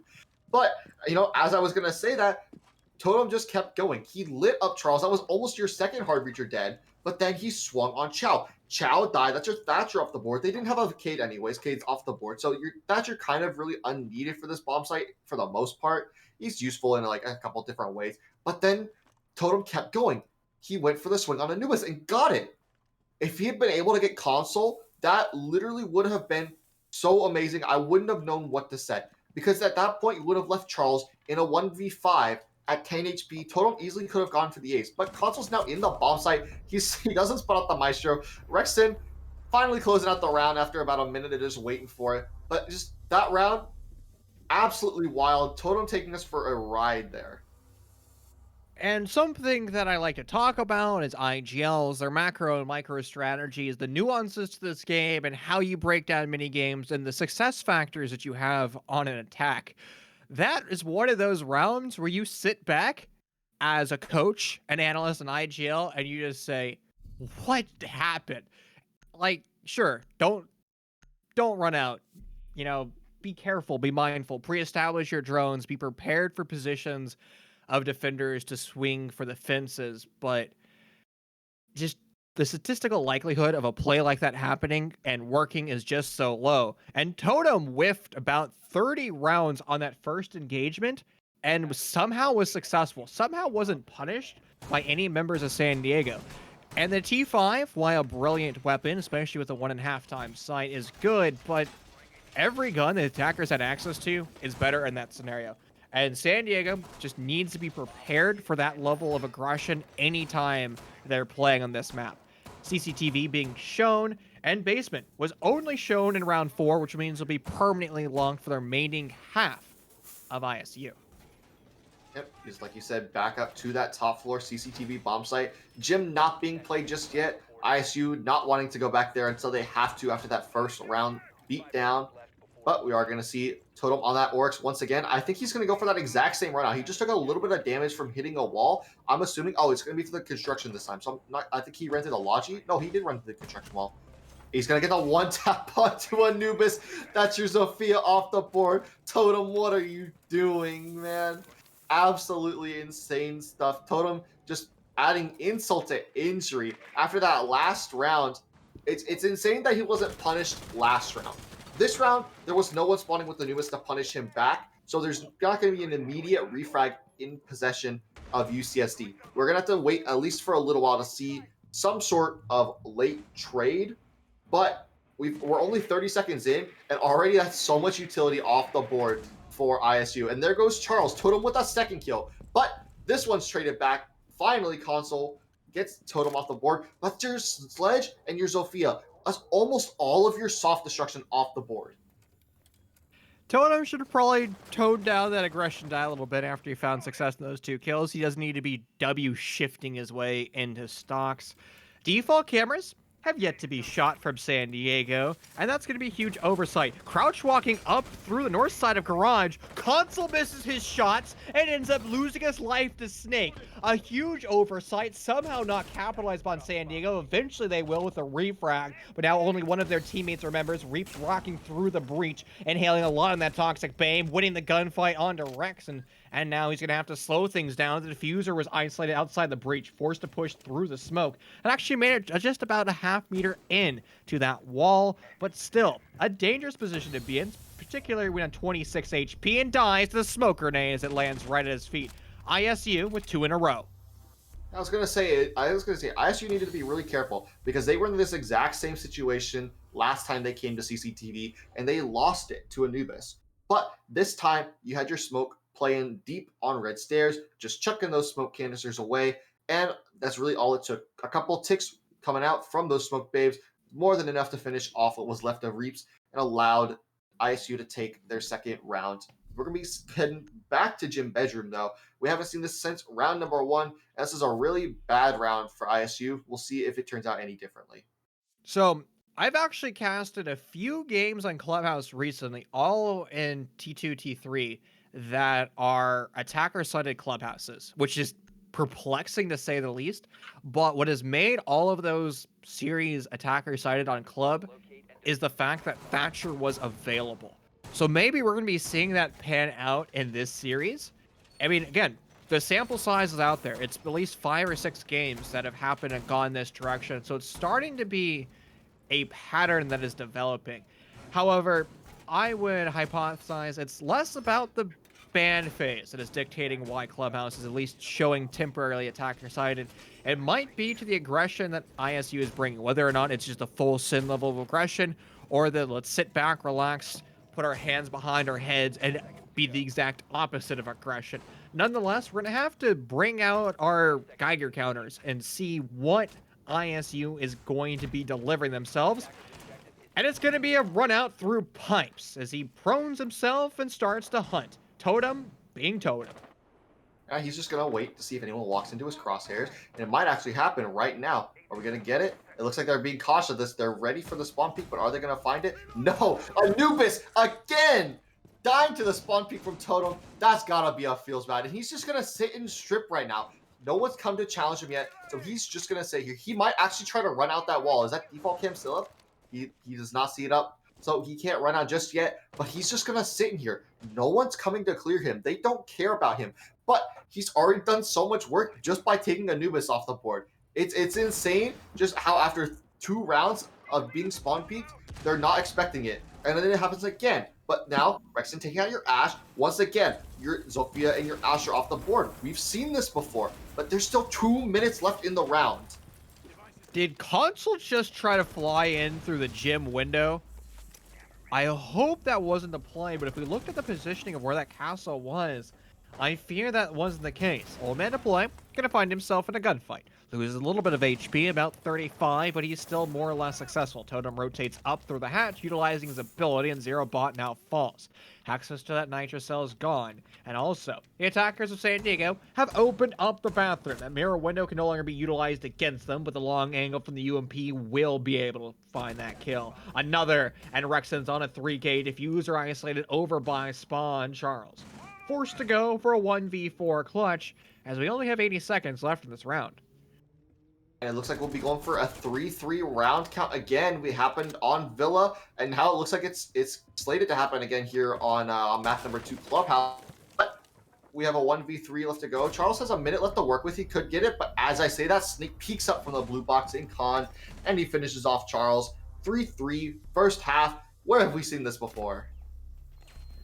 Well, we saw this in our previous series, but it was different teams starting on attack and defense. Now, my friend, I actually have a fun fact for you, another statistic, because I love math. Did you know that you actually have a higher percent chance of winning a map when you start an attack? So the first team that starts an attack has a higher percentage of winning. We saw that pan out. That makes sense. Yeah. Yeah, because you got to feel out how the defense is going to be playing. You get to then reverse engineer it when you're on your defensive stint. We saw that pan out in map 1, and honestly, we might see it pan out here. Oh no. It's going to be Finka in play. My least favorite operator, and if I was in this game, that's the fast way to an alt F4. Totem, he showed it in like round number 1 on Villa, but he sixed off of it. This time, he sixed off of, I believe, the Amaru onto the Finka. And he's going to bring that secondary hard breach gadget. You call it a trampoline, I call it a can opener. We'll agree on what it's called. But nonetheless, Totem is bringing it. They're also going to be bringing a Lion and an IQ. There is no hard breacher on the board minus Totem's secondary hard breach gadget. You have a Bandit on the board, but you have a Thatcher here. And you also have an IQ and a Zofia. Everything working to get that Bandit off the wall. I gotta wonder where Totem's gonna put this hard breach gadget. If it's gonna go like smack in the middle of the main wall, if they're gonna use it on the cash wall. I personally see a rush type strat coming out, whether or not it's up red stairs or up through master. It's gonna be very interesting to see how they use their utility. Mate, you stole the words right on my mouth. It is 100% a rush strategy. There's no question about it. The only question is where it's going to be coming from. Oh, no. If it's from CC window and they just open this up and send it, I'm going to lose it. They're all over here. The Lion Call is going to come in. It's snapped open. One foul, but it's going to be in favor of San Diego. Trades back and forth, but somehow ISU is somehow better. They won the majority of their engagements. Now they have the man advantage. Two remaining members of San Diego. A Nitrocell answers, and it will climb once. Snakes falls, but Old Man was brought up. Now finished off, and now he will also fall. Pocket shotgun in hand. The rush was not the play. The burial ground, the CC window. And what a rush. It started off with Totem hopping in, immediately getting killed by the Malusi, but there's an immediate refrag, and it was just gunfights left and right. Ultimately, you like to see a rush every once in a while. They were just feeling out how it's going to go. Obviously, ISU, they're having fun here. They're up a map. They had an even map count. They had an even round count, rather, when they started on their attack. So they wanted to try something fresh. We hadn't seen it yet this round. And Totem on the Amaru, they're going to be... So I like the Amaru pick for one reason and one reason only. We have the defense going to basement. Totem is going to Amaru in through the main stairs window and rush down main stairs. That is the only use for Amaru on this entire map. Fun fact, another one. Totem says this is the new meta.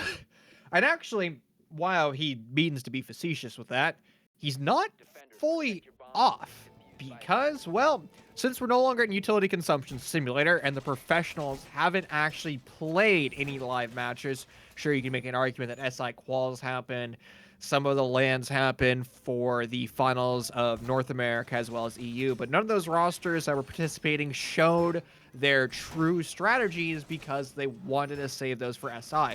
So we really don't know what the current meta is actually going to look like, if it's going to be YOLO Send, like ISU is playing, or if it's going to be some hybrid of the Jaeger Wamai Mute Mozzie combination, utility information denial. We're still up in the air. So, you can probably actually make an argument that the YOLO mentality of ISU might have some standing in the meta that we're going to be finding ourselves in.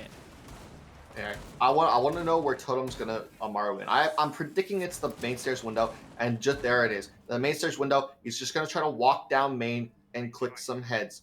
You're gonna see him slowly creep down. Is there a defender waiting at the bottom of the stairs? Surely they must have heard the Amaru. There is someone waiting. It is the Jaeger of Anubis, and he's gonna die. There's a mirror window in play, but Totem backs off, gets the first pick, and immediately decides, all right, now let's take our time. We're up a man. We have so much time left in the round. Anubis dead inside the first 30 seconds for probably the third or fourth time this game so far. There is no nitrocells available for San Diego, so they won't be able to trick the hatch. But it's a call center from hell. Nitrocell bonanzas, 4 of them are on the board. None of them connecting. Totem falls down but not out, as a nitrocell will end up connecting. And Zero Bond, terrified. He doesn't know where to stand. He doesn't know where to be. Afraid that his kneecaps will be removed from his body, but Totem brought back up, dishing out pain and suffering with that G8, credited with the headshot, goes for the drop. Not a lot of audio cues, and San Diego can't sleep it. More control for Totem as he pops open that mirror window. Charles forced to leave the dirt tunnel, shoots Totem in the back. On a step in the right direction for San Diego, but still petrified as they lose another of their man count. Charles falls, now all in the Bandit. Beautiful shot coming out from deploying there in dirt, and now it's all left up to Reaps in the 1v4. Planets attempt to go down, but Snakes isn't going to let it happen. He's going to pop Reaps off from blue, and that's the end of the round. We're back to an even round count, 4-4 now, ISU. Again, incredible.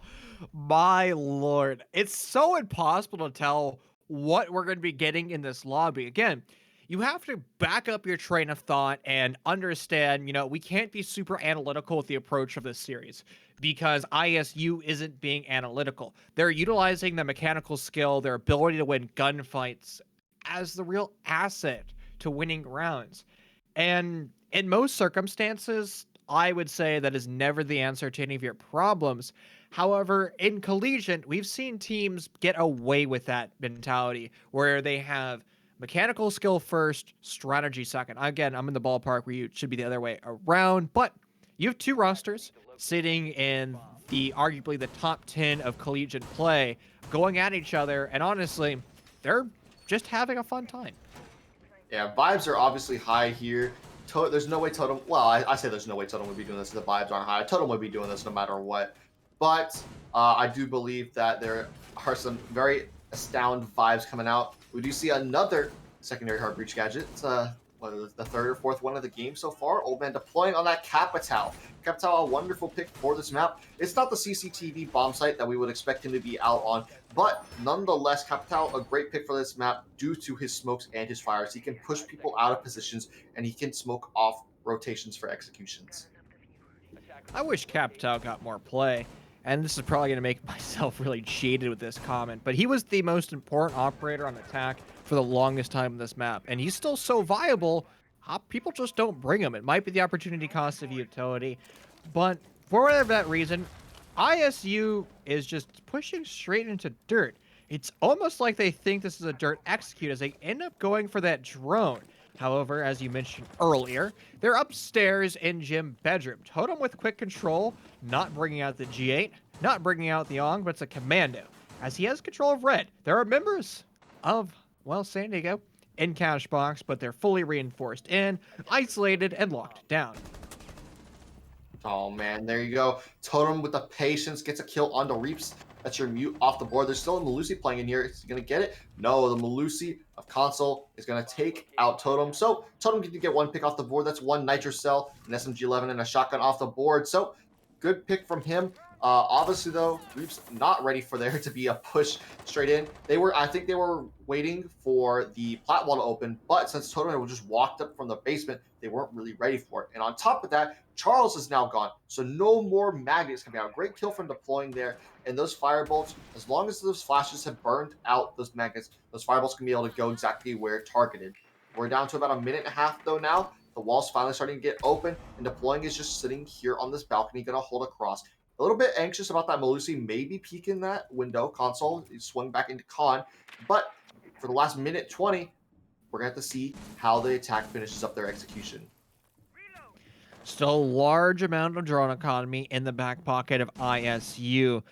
They can just drone at every position of San Diego, apply their pressure, and win there once. But the problem with that meta is there are still members of San Diego isolated over in cash box. They can play the incredibly long angle, so vaulting in through those west windows will not be an option. So ISU, they're just going to have to take the heads-up gunfights. It can also be facilitated by that Captal as he sends a smoke grenade downrange as well as a firebolt. Chow won't take any damage whatsoever, and he'll be the one dishing out that damage. A quick headshot for him. Diffuser surrendered over by Swa, and there's the answer back. But it's Anubis who answers it back, and Zero Bond as well onto that board. 35 seconds left in this round, and it's going to be on the utility of both of these teams. However, Console still has a Nitro Cell in his back pocket, but his teammate Anubis, who has no utility, just wins up his heads-up gunfight. Zero Bond forced to go against 2. Diffuser in his back pocket. He can go for the plant, but he's most likely only option is to take those gunfights. A vault through this window will be perilous. It's so loud, he's gonna die, but somehow he's able to exist a little bit of time on the other side of that windowsill, but eventually loses his life. Yeah, Anubis just waiting for that hop in. You know, Zerbot got trapped by that Melusi Banshee in the window, slowed him down to a crawl, so he couldn't exactly move. The Melusi not holding that bedroom door and actually swung back into Khan a little bit, so didn't catch the Thatcher as soon as he hopped in that window, but when it was ready to wrap it up with a bow, it's now a round count advantage for UCSD, and they're one away from match point, but I couldn't tell if that was a random pick or a last second pick from Totem on the knock. Knock receiving a buff in the Year 6 Season 1 patch, by the way. But no, it will be a 6 pick, and we will see Totem on the 0. First time I've seen a 0 at all tonight across both games. No nades on 0 anymore, but those cams are wonderful for flank watch and for occasionally getting a small piece of utility. But that gun on 0 shreds. I still would have liked to see the Nook. If you're gonna be playing Operator Roulette, just bring out the Nook. Chief likes Nook. And honestly, I'm really curious. You're talking about that buff that's coming out where she'll be able to bypass all of the, for lack of a better word, go loud devices, whether or not it's a Banshee, a Prox Alarm, or even one of the Ella mines. And maybe she'll have some viability in ranked. I mean, I can definitely see her being played, but I'm also the troglodyte that likes to bring out Wardens and Amarus the entire time. So there's also that as a possibility in my repertoire of operators. But San Diego, they're not going to be playing like animals. It's going to be pretty sensible. And I just jinxed us as they put a mirror window on the east main breach wall. Yeah, I don't know. I'm definitely not a fan of that mirror window. I think it's just a massive waste of utility. Like, yeah, you can prevent some players from like pushing there immediately, but at the same time, there's so much more. Like, there's so much better stuff you could do than have a mirror. And it looks like Totem isn't gonna wait for a sledge to open this. Instead, he's just gonna shoot through the hatch. Just gonna try to open it himself. He's wasting so many rounds, but he is gonna get that hatch open. So that's obviously something that's been practiced. But, you know, he's just going to get ready to drop in. So it's going to be a backside take once again. But Totem's got to be careful. He's only 70 bullets left in his gun. He's used so much of his reserve ammo just trying to open a hatch. I don't know why you wouldn't just wait for your sledge to come open it. But, hey, they know what they're doing. We're not in their comms. So we got 2 minutes left, and we're pushing into construction already. If Totem just doesn't stop and wins this duel against the mirror window, it would be absurd. Fortunately, War of Reality check for Totem as he loses his forehead to an engagement over in green cash box. A traditional position to be playing when you're a defender, so no surprise there. Old Man is going to now re-challenge that, somehow not lining up his red pointy crosshair, just narrowly missing the head. And, well, 90 seconds left on the clock. Your flashiest player, unable to participate, and the only flashy thing you can do is cycle through those cameras. There are still electric units on the westmost wall. It's going to force an EMP to be sent down range. Zero Bond has access to all 3 of them still, so it should be an easy order. And since San Diego has yet to open up the top part of that wall, there will not be an impact trick. Also, with no access to impact grenades, it's going to be impossible to do so. But still, the Nitro Cell from Hell is in play. 4 Nitro Cells on the board for San Diego.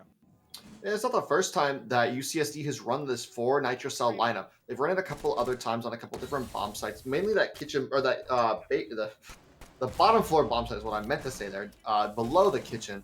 They ran the 4 Nitro Cells last time they were there, but they're going to run it here. No Nitro Cell used just yet, but Snakes is going to get a pick on the reach. So one of your Nitro Cells down, Charles gets an immediate trade, so it's a 4v3 with 45 seconds left to go. Zero Bot does get console. That's the Melusi from earlier in the round. C4 goes out from Chow. It doesn't get anything. There's 35 seconds left to go in a 3v3. However, the nade does get caught. And, oh, man, Chow almost hitting that shot there. But Rexon with the glorious pre-fire Chow's been taken down, and with 20 seconds left to go, it's a 2v3. The attackers of ISU still gonna have to fly into the bomb site when they're one. Sure, you have the man advantage, but that's not gonna matter much when the bomb is being put down on the deck.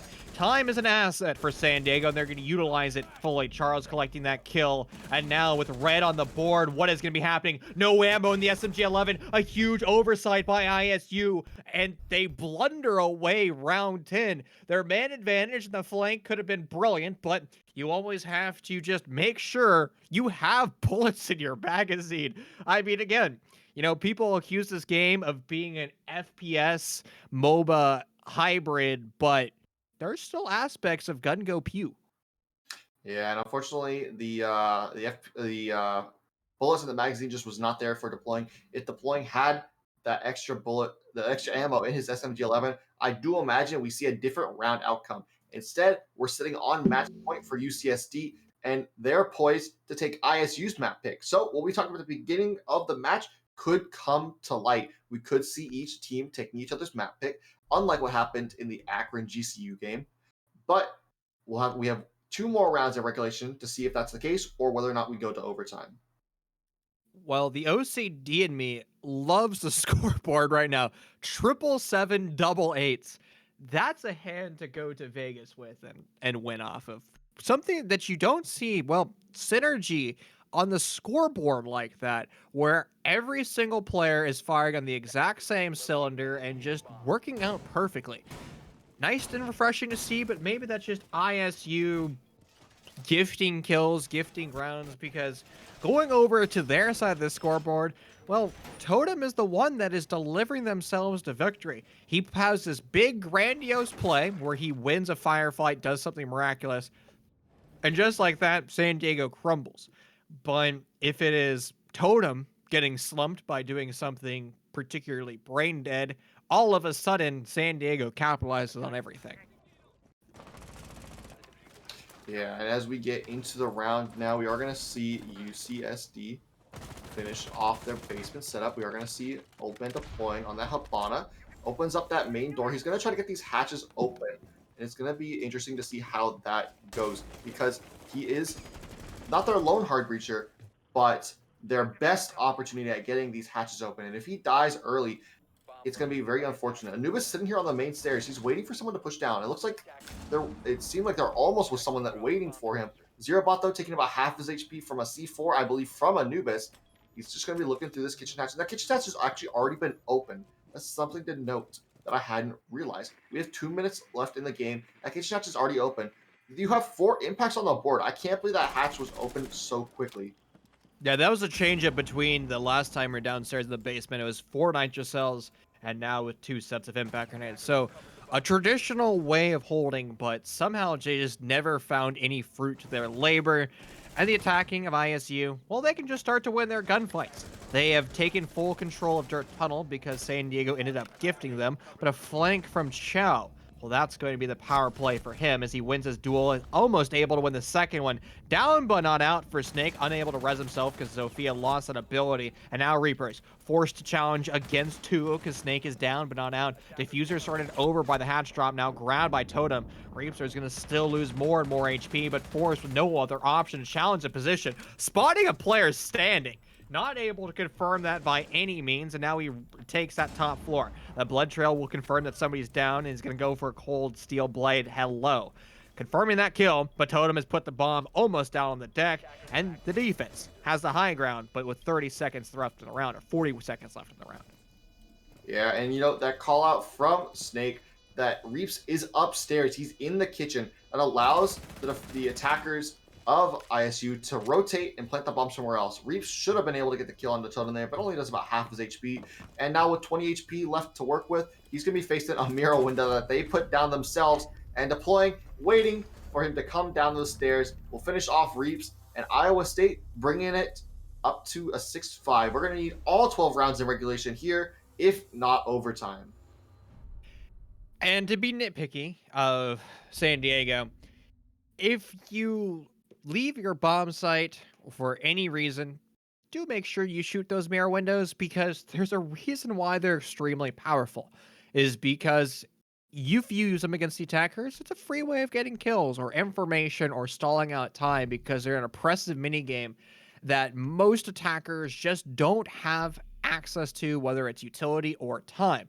But the same thing can be utilized against you as a defender. If you leave that mirror window open to the world, an attacker can make himself a new abode there and, well, send bullets down range, and you're going to have no answer back because the attackers actually have utility for mirror windows. You, as a defender, do not. Basement being now locked, it's going to be over to the tertiary bomb site of Edric. We've seen this before, back in round 9, and this is actually a victory for San Diego. ISU, they had opening duels, they're able to get some free kills, but they weren't able to convert anything after that. Yeah, and UC San Diego wants to close this map out here. They want to go to a map 3. ISU, though, they needed to stop trolling rounds a while ago. And that rush in their first side of their attack round, their first attack round, that rush really kind of messed them up, because if they didn't rush that, they could have won that round, and we'd be looking at an opposite score sheet right now. It'd be Iowa State ready to poise and win the series, but instead, Iowa State needs to now bring it to overtime on a site that they haven't won yet. Same mirror window, dangerous position since Toesies were lost from San Diego. And actually, what we haven't really talked about for this bomb site is it's designed to waste and remove attacker hard breach utility, where you have to either relegate a set of Selma charges or Cairo pellets to open up the wall.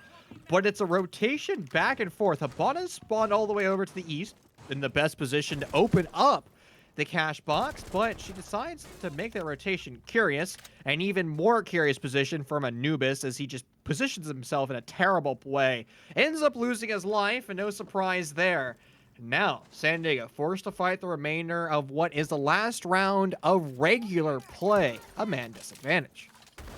And you saw there was a yellow ping that came out from one of the drones on the side of ISU. They knew exactly where Anubis was playing. So it was just a free kill for Totem there. And Shao actually got about half his health taken out from that drone hole that we saw. Nade comes in from Totem.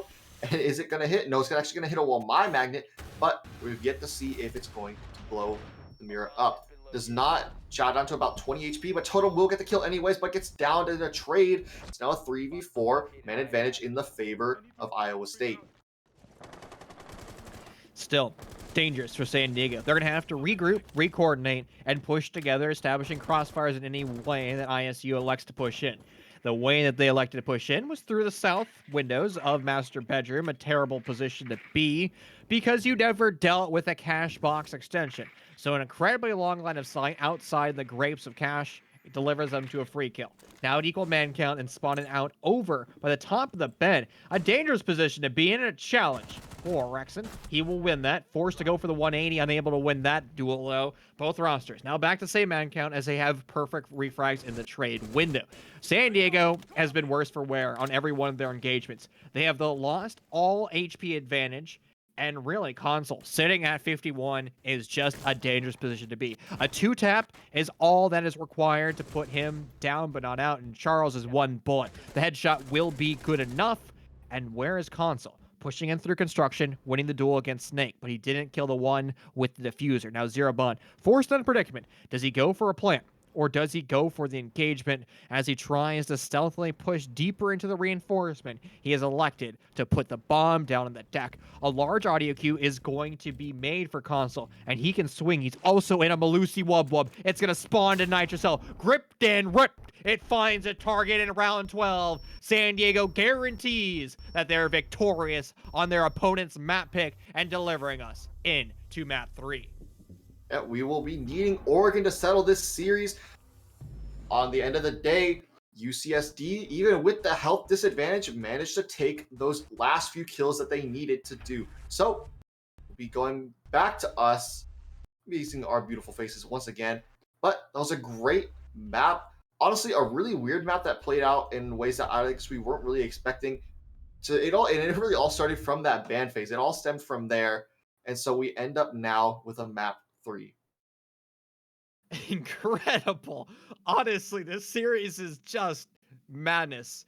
But with that, we're going to have to tone down the madness as we dive over to a quick 5-minute break. Don't go anywhere. Our players need to rest up. They need to get their strategies in. And Totem needs to hit aim labs a little bit more. Don't go anywhere. I'll be back with you as soon as we can.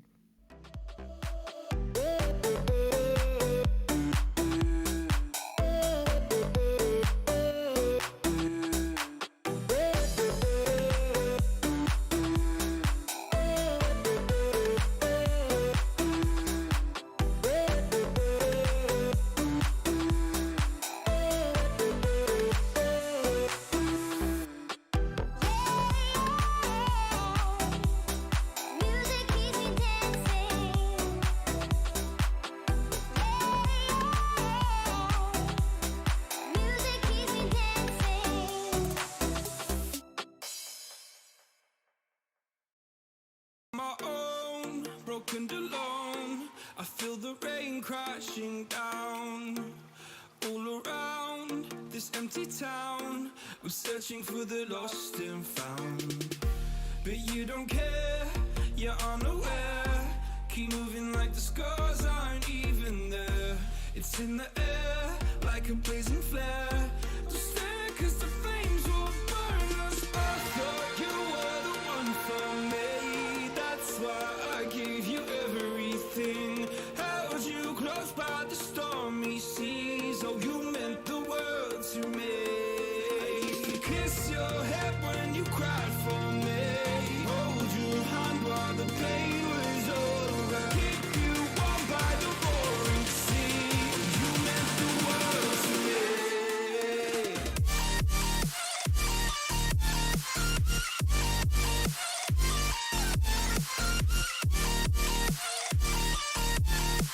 Oh, you meant the world to me.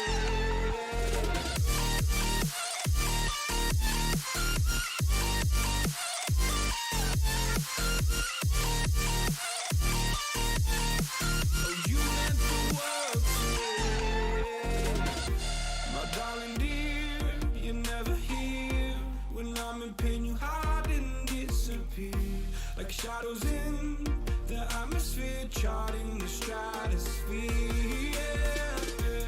I prayed for you and kept you near in hopes you'd chase away my fears. I'm on my own, you made it so, and now I'm chasing nightmares too. I used to run with you through the great big leaves, laugh at you when you laugh at me.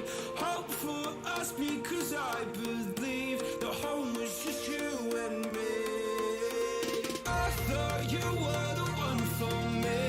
That's why I gave you everything.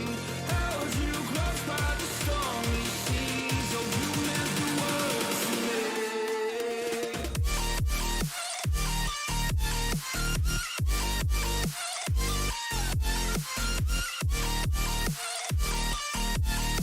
Oh, you meant the world to me.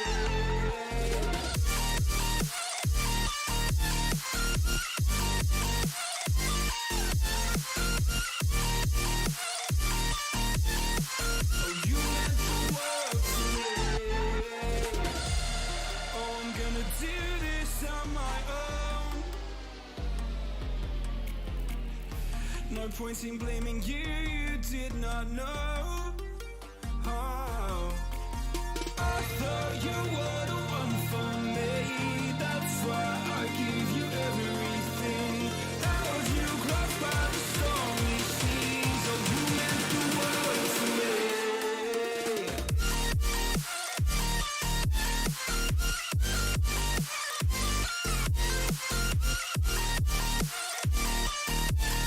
Oh, you meant the world to me.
won't tell you what I saw. When you break it off, you'll see who had it all. You had it all.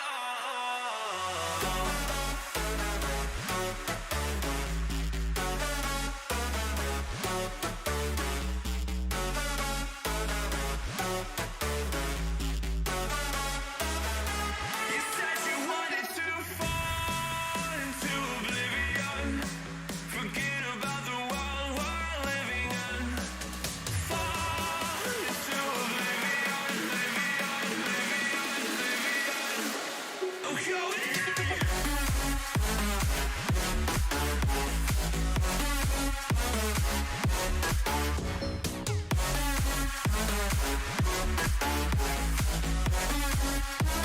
Fall into oblivion.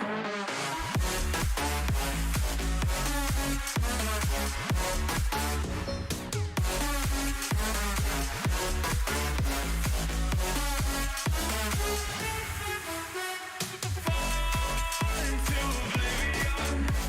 Forget about the world we're living in. Fall into oblivion, I'm going in.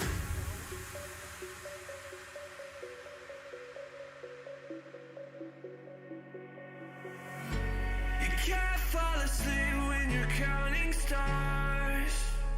Get it together. Your mind can't sleep when you let it serve.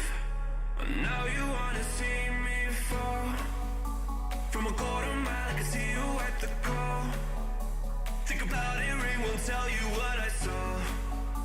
When you break it off, you'll see who had it all. You had it all.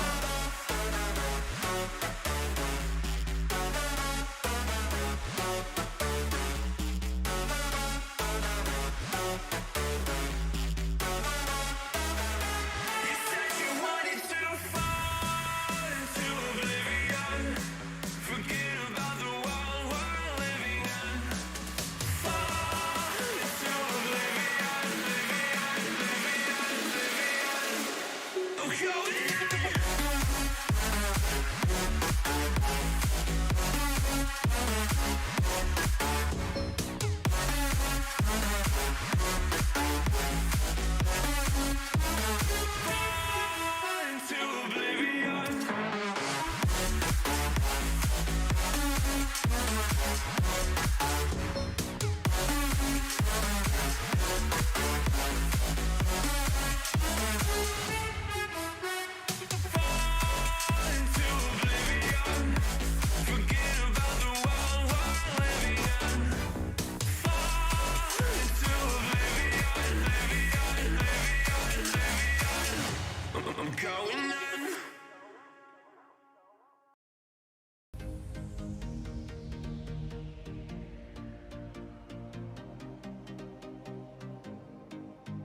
Ladies and gentlemen, welcome back to CR6 here in Map 3. Iowa State versus UC San Diego. This series has gone the distance. This series has been quite interesting to say the least. I expect nothing less here in Map 3. Yeah, we got Oregon on deck for map number 3. We had good map 1 and 2. Both teams taking each other's map picks. San Diego winning out last map of Clubhouse, and Iowa State winning out map 1 of Villa. Both were 7-5s.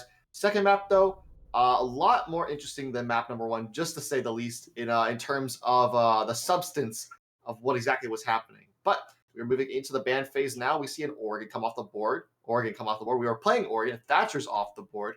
Pretty normal for this map. I expect a hard breach ban, maybe a jackal ban based on how these teams are banning out. Well, there he goes. Jackal's off the board. You have access to your whole suite of hard breachers.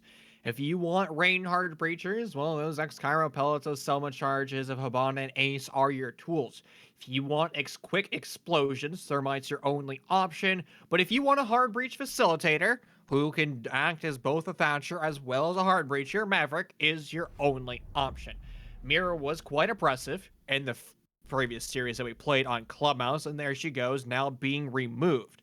Sensible decision to be made, but who will fall out? We've seen Malusi's be utilized as an asset by both rosters. We've seen Valkyries receive the brunt of the ban because she can act as a pseudo-echo, providing a plethora of information. And indeed, it will be the latter. Information removed by both defenders.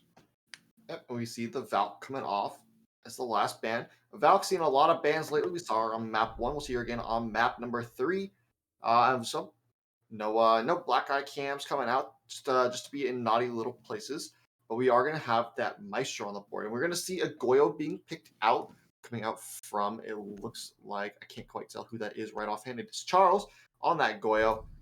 He's been playing Goyo a lot. There's been a lot of Goyo play in this match overall, and I like that. I like seeing the Goyo. He's gonna be changing up in year 6, but for right now he has the shields.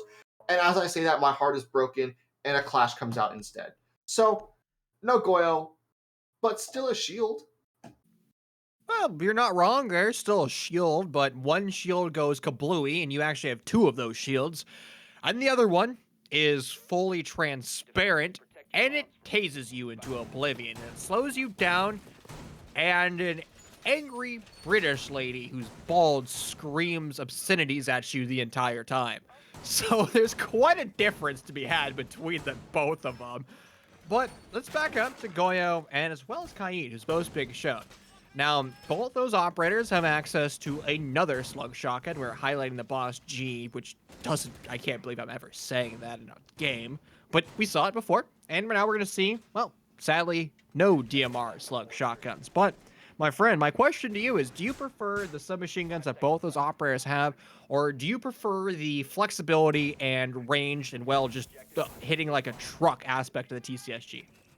A long time ago when the TCSG, I would say about this time last year, before the year 5 season 1 patch came out, I would say the TCSG. However, over the last year, I would prefer their submachine guns. Though lately, I kind of flex between the two depending on what's currently going on, depending on what lineup I have in the team. Sometimes I can make the TCSG work to my advantage depending on the map, but more often than not, I'm gonna stick with their SMGs. Totem flying down the stairs, but he's going to have to alert the presence of San Diego that wants to play aggressive. Caught out by the Wubwubs. Now, he never walked into it, but his breaching charge will definitely be like ringing the dinner bell. The large explosive, but ISU, they have one trick up their sleeve. They're also doing a multi-pronged attack down both of those stairwells. Charles will be alerted by the drone, and now he knows that ISU is up to some fishy business. Now, Old Man deploying is the best operator at dealing with this clash, since those two stun grenades of the lifeline explode around the clash and force the shield away. But also, Crossfire from Totem is, well, the exact same type of damage. It forces the shield away when you're dead. First casualty goes to console as he overswings a nice headshot, but instantaneously refract by the SMG. Love it. Yep, so one smoke babe used and then Ash off the board, I'd say that's pretty good. You did lose your Malusi in the gunfight. However, I think that's okay. Totem, very potent operator. He's been taken off the board, and Snakes is now followed back up. You still have the other 3 players of ISU sitting down on this bottom main stairs. Both Sophia stuns used, but that Clash is still staring them down so menacingly. Rexon pushed all the way in, but he's been called out. Still one more Smoke Babe left on the side of Chow, but there's going to have to be some rotations happening from the defense. And it looks like this Cade of Reaps may go on a rotate, but the Clash finally taken out of bounds, and that Mav immediately traded back. So we're still in a 3v3 man count, but make that a 2v3 man count. Make that a 1v3 man count. It's all up to Anubis left as deploying gets 2 more. 50 seconds left to go. Anubis in a 1v3. He has somewhat of a time advantage working in his hands, but the time is not going to work fast. He's going to have to wait and stall out more. First air jab comes out. It's not in range of him just yet. Here comes the ace pushing around the corner and no, deploying with, it was either a triple or a quad on the round. I couldn't tell if he got the Clash or not. If he did, that was a 4K for him and a good way to open up Oregon. Something that you don't see every day is an attacking roster just flooding down stairwells. They usually have to accomplish other things throughout the map, whether or not it's opening up the E-box wall, clearing out through pillar, breaking down J bunker, honestly, really just about everything on that basement site. That was the option that ISU didn't go for. They decided that they just wanted to take gunfights. And somehow the power positions of the defenders behind deployable shields weren't strong enough. They ended up just losing their life one by one. And, Clash is a strong operator. She is constantly utilized like in A and Z, where she just is a wall, a menace around the attackers. They just can't break her down, but it almost seemed like they being San Diego, weren't effective with that Clash. She was on an island, or at least there was nobody from San Diego trying to swing and get the information off that Clash, and, well, the oppressive nature that tasers, who basically render the attackers useless temporarily. Yeah, and we'll see that Clash come out once again this round. It was 6 off the Alibi, so another deployable shield taken off the board in favor of a full body shield. But there's still 3 shields on the defense to boot. You got 2 on that Goyo, which I think has been utilized pretty well this round. So we are actually going to see a Goyo this round, unlike last time. But we'll see the Goyo and the Clash. So no Malusi this time. We have the Goyo instead. 3 shields to deal with. And I don't think ISU is going to be able to just walk down the stairs like they did last time. They're going to have to get these hatches open. That's something they didn't do last round. But instead, it could just be a straight bunker push, perhaps. No, Totem's actually going to go up to tower. But it is a 5-man stack over on the construction side. So could be a bunker push if it doesn't end up being a rotate later. Totem's on that map. He's just going to try to walk down these back stairs. Is he going to get a pick on this smoke or the Goyo? It's a very interesting. Normally you see that wall reinforced, but UCSD opting to leave that soft so they can hold the back stairs.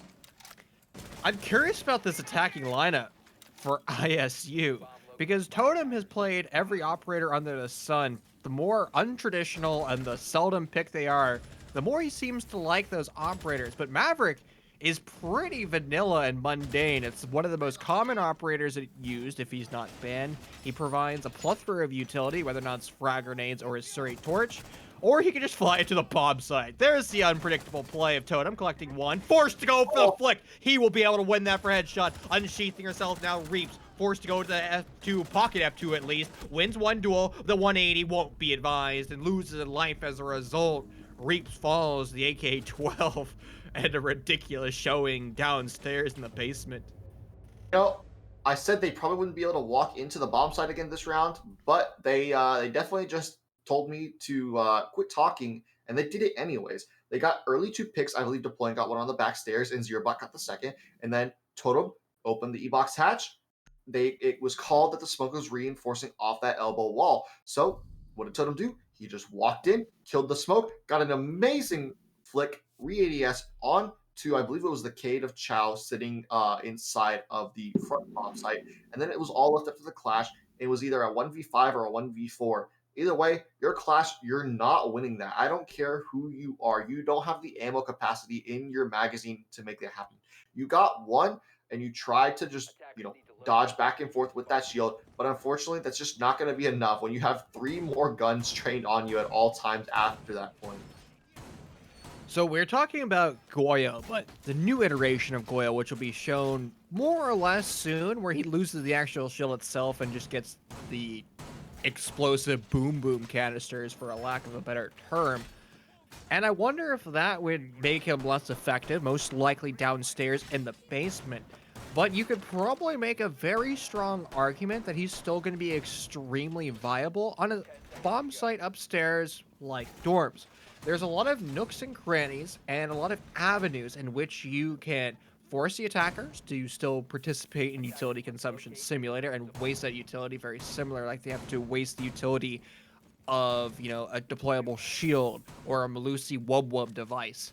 And also, you can just choke off lines of sight. Let's say that you don't want the attackers to push in through the east door over by Trophy. Well, well-placed Goyo explosive device minus the shield could work in that favor. Again, it's just tinfoil hat theories at this point since that change hasn't yet officially rolled through. Well, what has rolled through is ISU and their control of the North. Yeah, we will see Totem on this map once again. Console's playing this very aggressive. Totem down, but I don't believe Console knows that just yet. He's trapped here on this wooden pallet, and he's just going to hold here. Old man deploying, waiting for that peek. First Smoke Babe comes out to try to finish off Totem. It won't happen as he's crawled far enough away to avoid being choked out by that toxic gas, and that will allow Console to make it out without scathe. So, a great entry, or not really an entry, but a great opening coming out from UCSD. No kill, but they do drop 80 HP off a Totem. Meanwhile, though, on the other side of the map, ZeroBot and it was Rexon on that ace to open the wall, but here comes Chow on the swing. Not going to win it, though. ZeroBot is ready for that, and Snake's going to get a second on the console. And with a trade coming out from Reeps, now 3v4, but we still have half the round to go. Extreme aggressive from Chow. Almost unbridled aggression. It cost him his life. He should have been playing that far more passively. But nonetheless, he didn't make that decision. Totem, who lost a lot of life in a previous engagement, won't have any life force removed away from his body as he takes a duel. Another member of San Diego playing this far too aggressive. Totem forced to go against the shotgun. He loses it to the buckshot. A step in the right direction for San Diego, and Rexon's going to have to attempt to put the bomb down. He was doing that temporarily, but he was forced off. He thought that maybe there'd be some utility sent his direction.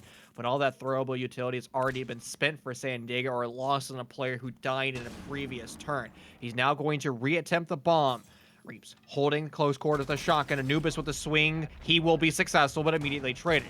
Now forced to pick up the bomb, but it won't even happen as Reeps gets the kill with the shotgun. 1v1. Mono e mono, but the shotgun might not be good enough. ZeroBot misses his shots, forced to go to the pistol, but he won't even do so. The swing is going to be good. Reeps falls, and the whole round, stemming from aggression from San Diego, loses them the round. Yeah, unfortunately, it seemed like ISU had lost that for a while. The cover just wasn't there on the planner, and it allowed that Jaeger of, I believe it was Anubis, to swing the planner and kill the planner, downing the bomb before it was planted. ZeroBot was able to get the trade, but I believe that cover should have been held a little bit better. I understand ZeroBot was trying to set up an air jab, but the plant is going down. It's a 2v2 at that point. Zofia is still an addict trying to hold the rotation from kids. And so you had no clue where the Jaeger of Anubis was. So that was an oversight on that execution. Luckily, ZeroBot was able to clutch it out in that 1v1 versus that shotgun coming out from Reeps. A traditional defense, once again, being re-elected here in round 4. Nothing too out of the ordinary. This lineup is going to be repeating itself. And ISU probably going to do the exact same thing. Another traditional way of attacking this map. It has been set in stone and written down in every playbook by every IGL caster, coach, and analyst. You push in from the north, you push in from the south, you pop open those walls, you win your gunfights, and that's about it. However, I think a lot of attacking teams can do it better. You should always spawn somebody over to the west, which is the junkyard spawn. You pop open the big window. You never have to even enter in big window. You just have to apply that level of pressure. Because the fear that you put into a defender that there might be an attacker outside that big window, even if there's not, is going to change up how they rotate between their own bomb site. And that could be the difference between a round of victory. No electric unit is currently being placed over here on the north wall, which means Totem can actually open this up for free, or better yet, call in Rexon to do so. But he's opening up with his Surrey Torch. He's now control, and he just walks in and dies. Yeah, unfortunately, that's just the story of the match so far. Totem getting overly aggressive. Sometimes it works out, but a lot of times it's not. It hasn't been working out all the time. And 2 ADS is burnt, and finally that shield is going to be popped. But the first smoke wave comes out. The point takes a tick of damage, about 20 HP. A fair trade for Charles and the Reaps. But you're going to see that Master Wall or that Kids Wall to be fully reinforced off. So Attic has been completely surrendered to the attack of Iowa State. They have a minute 50 to work with, but they're down 2 men. They lost Snakes on a prior engagement and Totem when he just tried to walk into Attic and take a gunfight. This is actually pretty genius right now what's going on with San Diego. They're still denying the South Games wall. Great positioning underneath will gift a free kill. And ISU still is crumbling in this round, now forcing their 2 remaining players, your primary support and your primary flank watch, to turn into fragging monsters and win every available duel. But San Diego has learned their lesson from the previous round. They have decided not to play this particularly aggressive. They're going to sit back, relax, crack open a mojito, and allow, well, not that to happen. That should not have been the play. Io was gifted a free kill because San Diego was not enjoying the mojito enough. Yeah, and I had mentioned, oh, I can't tell if that's only our side that is seeing that first explosion not go off. It's Um, impacted. it was impacted. Okay, I wasn't quite sure. I couldn't quite tell what was going on there. Or But nitrocell, actually. oh, it's true. It was. I believe it was console. And Chow with the triple kill on the round is going to take out Zero Bot. All left up now to Rexon in the 1v4. But there comes Chow. He does get the kill. Chow actually stealing Console's hard-earned kill last round, but Console will finally find the scoreboard. UCSD takes their first round in the map, and very, very well timed for them because ISU had already gone up 3 rounds. That's more than you're expecting in a team to win on the attack side of Oregon. And honestly, San Diego, they were gifted that round. Members of ISU were over peaking, which I guess there's some sweet irony to that because San Diego did the same thing in the previous round. And you know what? Maybe you just have to, grab both rosters by the head and say, let's tone down our aggression just a smidge because we're making too many mistakes. Now, obviously, we're talking about that ISU wants to be a team that wants to play fast, they want to play aggressive, they want to take firefights, but sometimes they make errors by just playing too fast. If we droned out North Attic down to pit the south side of Attic, maybe that push would have been viable. You would have still been able to burn those ADSs and get that control.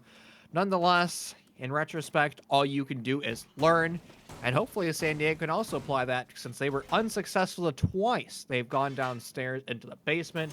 They've determined that they no longer want the clash down here. Yeah, and one thing to note, Chow's sixing off of that Cade onto the Vigil. Personally, I think he probably should have stuck the Cade. It is a basement defense. You're going to need that Cade for Waldenau because otherwise you're just letting ISU have full access to their hard reach without any restriction. They have an ace and a Habana. They're going to be able to get everything open. There's now nothing preventing them from opening the hatch besides being killed before they can activate their utility.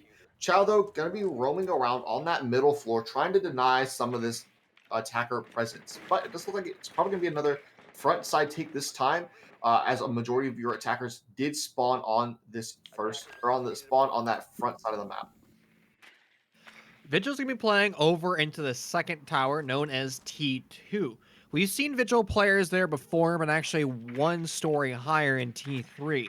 ISU is elected not to drone out towers, so actually it would be a large asset for San Diego to post Chow upstairs in T3 because he could sit back and relax for the entire round and then flank when he needs to. He has to be careful when he walks down the ladder or jumps because it will make a large amount of noise. But ISU is determined. It's more or less a traditional execute. Totem just blitzes on past the smoke. Hopefully he's made that call out. And now he's going to be challenging by the single wall, baiting out the Jaeger to take his engagement, re-showing his face over to the smoke. Pillar wall has been relinquished by San Diego And how is this round going to pan out? Totem with a gifted free kill. Forced to challenge another one over to Jay. He'll win against the Jaeger. That wasn't his primary target. A flank from the north stairs. He will almost win that, dishing out a lot of HP to Chow. Now relegated to 1, impacting himself. No ace for Totem, but he's going to find himself still on a 3 kill. It's going to be a pseudo ace, forced to the pistol, but he doesn't know where he was until that rotation over by the E-box. A 1v5, a terrible position to be in as Zero Bot starts to put the bomb down. Pre-fires from Totem with the pistol, trying to see if he can get that collect, but nothing there on the receiving end. Reaps with the down but not out on the Snake, forced to reload the SMG-11 and ends up losing it to a headshot of the pistol. A pseudo ace for Totem as he was unable to kill, well, the poor Vigil as he killed himself.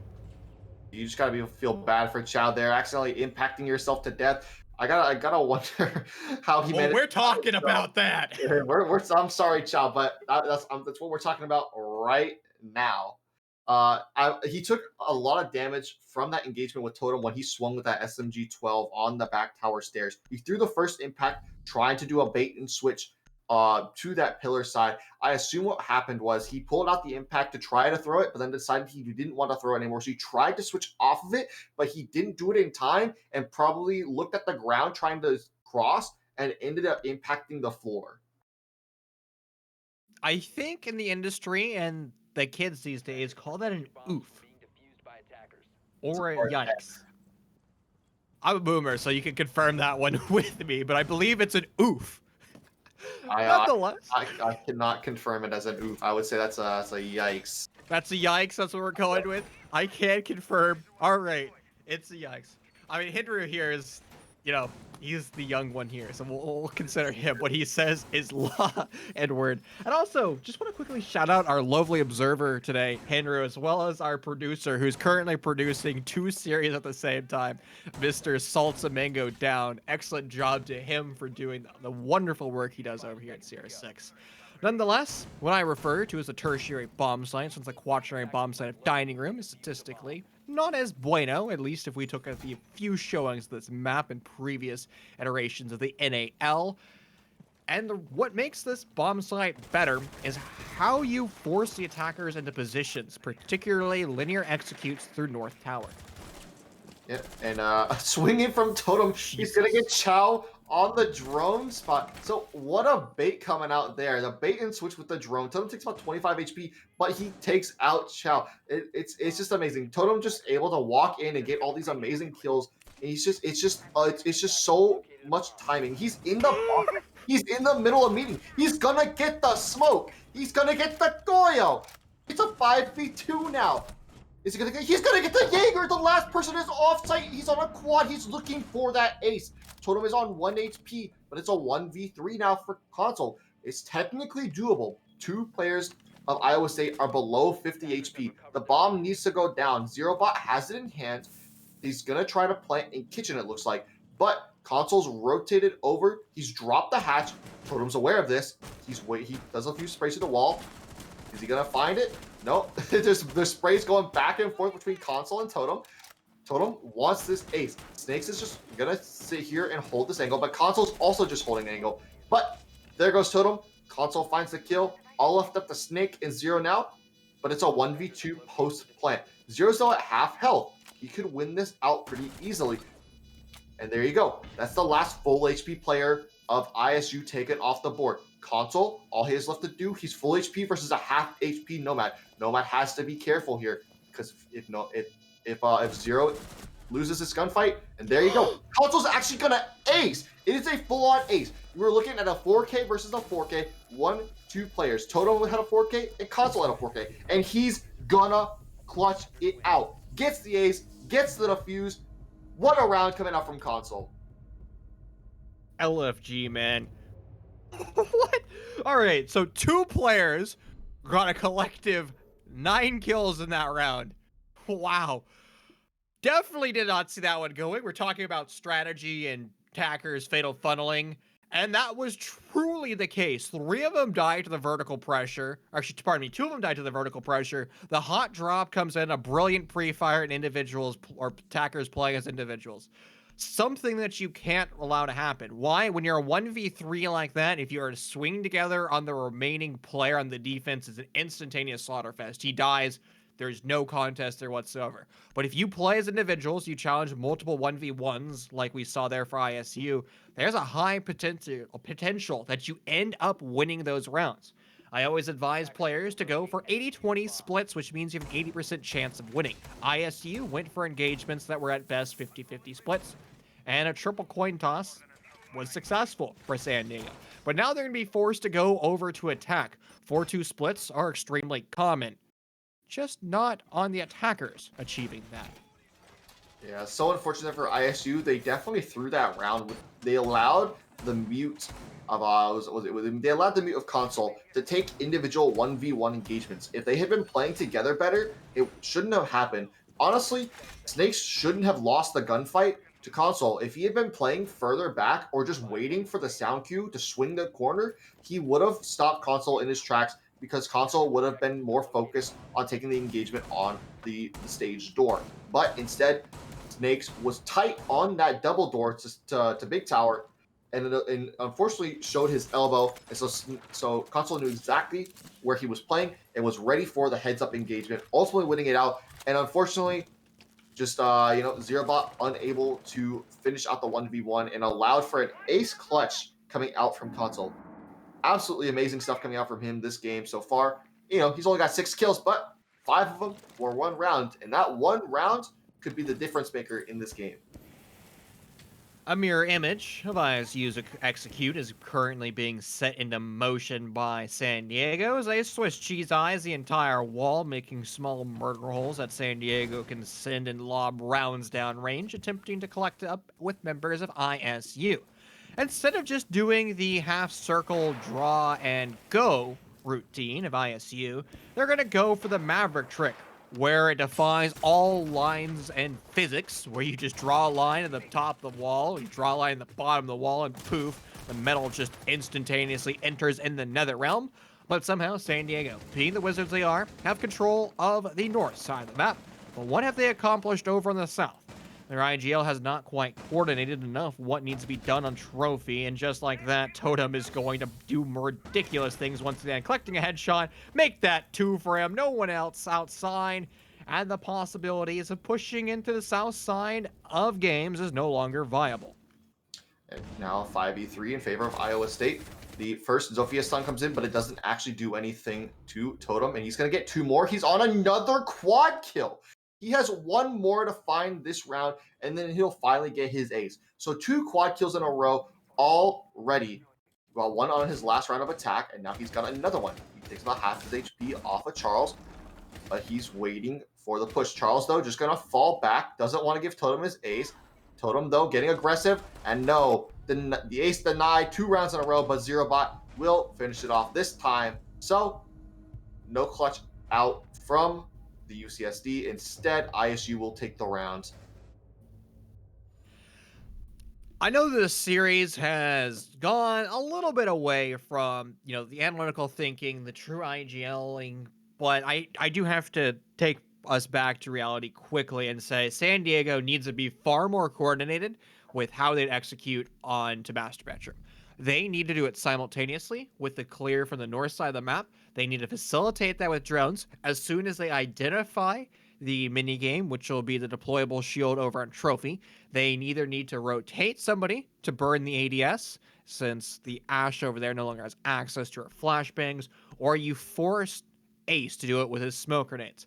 That's going to be on you as the IGL to understand the operators that were shown in the reveal phase and what could be 6-picked into.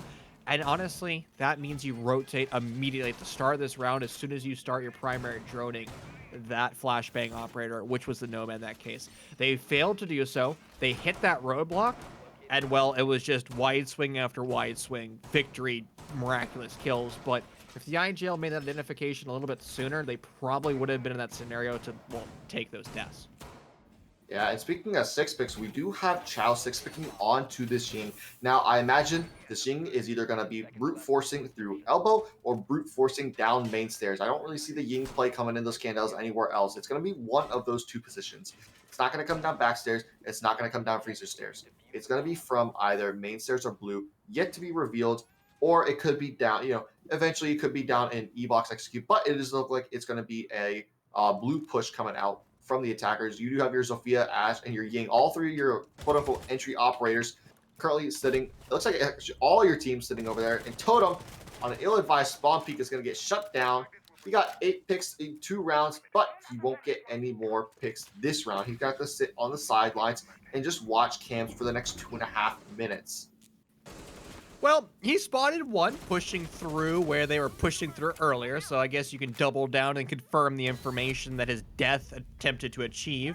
A common pre-made murder hole, and Anubis won't have a drone to help him out as he ends up dying. Chow just flying on through, somehow able to win the duel over by J Bunker. Zero Bot was caught sleeping. But all those Candela charges have now been lost as Chow fell, but a swift exchange back and forth between these two rosters. ISU, worse for wear in those exchanges, as two as their man counts is sitting at below 75 HP. Yep, and there you go. Rexon now taken out by console. Here's Ovia doing more work, so it's now all up to Snakes and deploying. However, there is a flank coming out. Charles is aware of this. He's just going to sit here and wait for Snakes to try to make a move. Snakes, though, fully aware. Reaps, though, takes out deploying. So now it's all up to Snakes on the flank, and here comes Shift W down the stairs. Charles ready for the flank from Snakes. UC San Diego will take their first round on attack. And that round was something I don't think San Diego is going to be able to replicate down the road. Rush strategies, as we've learned from Clubhouse, are just so inconsistent. It just comes down to how quickly you can brute force your way into the bomb site. And Zero Bot, while we saw that interesting, almost on the verge of brain dead spawn peak from Garage that came out from the Oryx, sure, you lost that engagement, but the fact that Smoke was not prepared for that push, I'm hoping that he was Candela'd, but he did not react at all to the Ying. Basement is going to be shown one more time.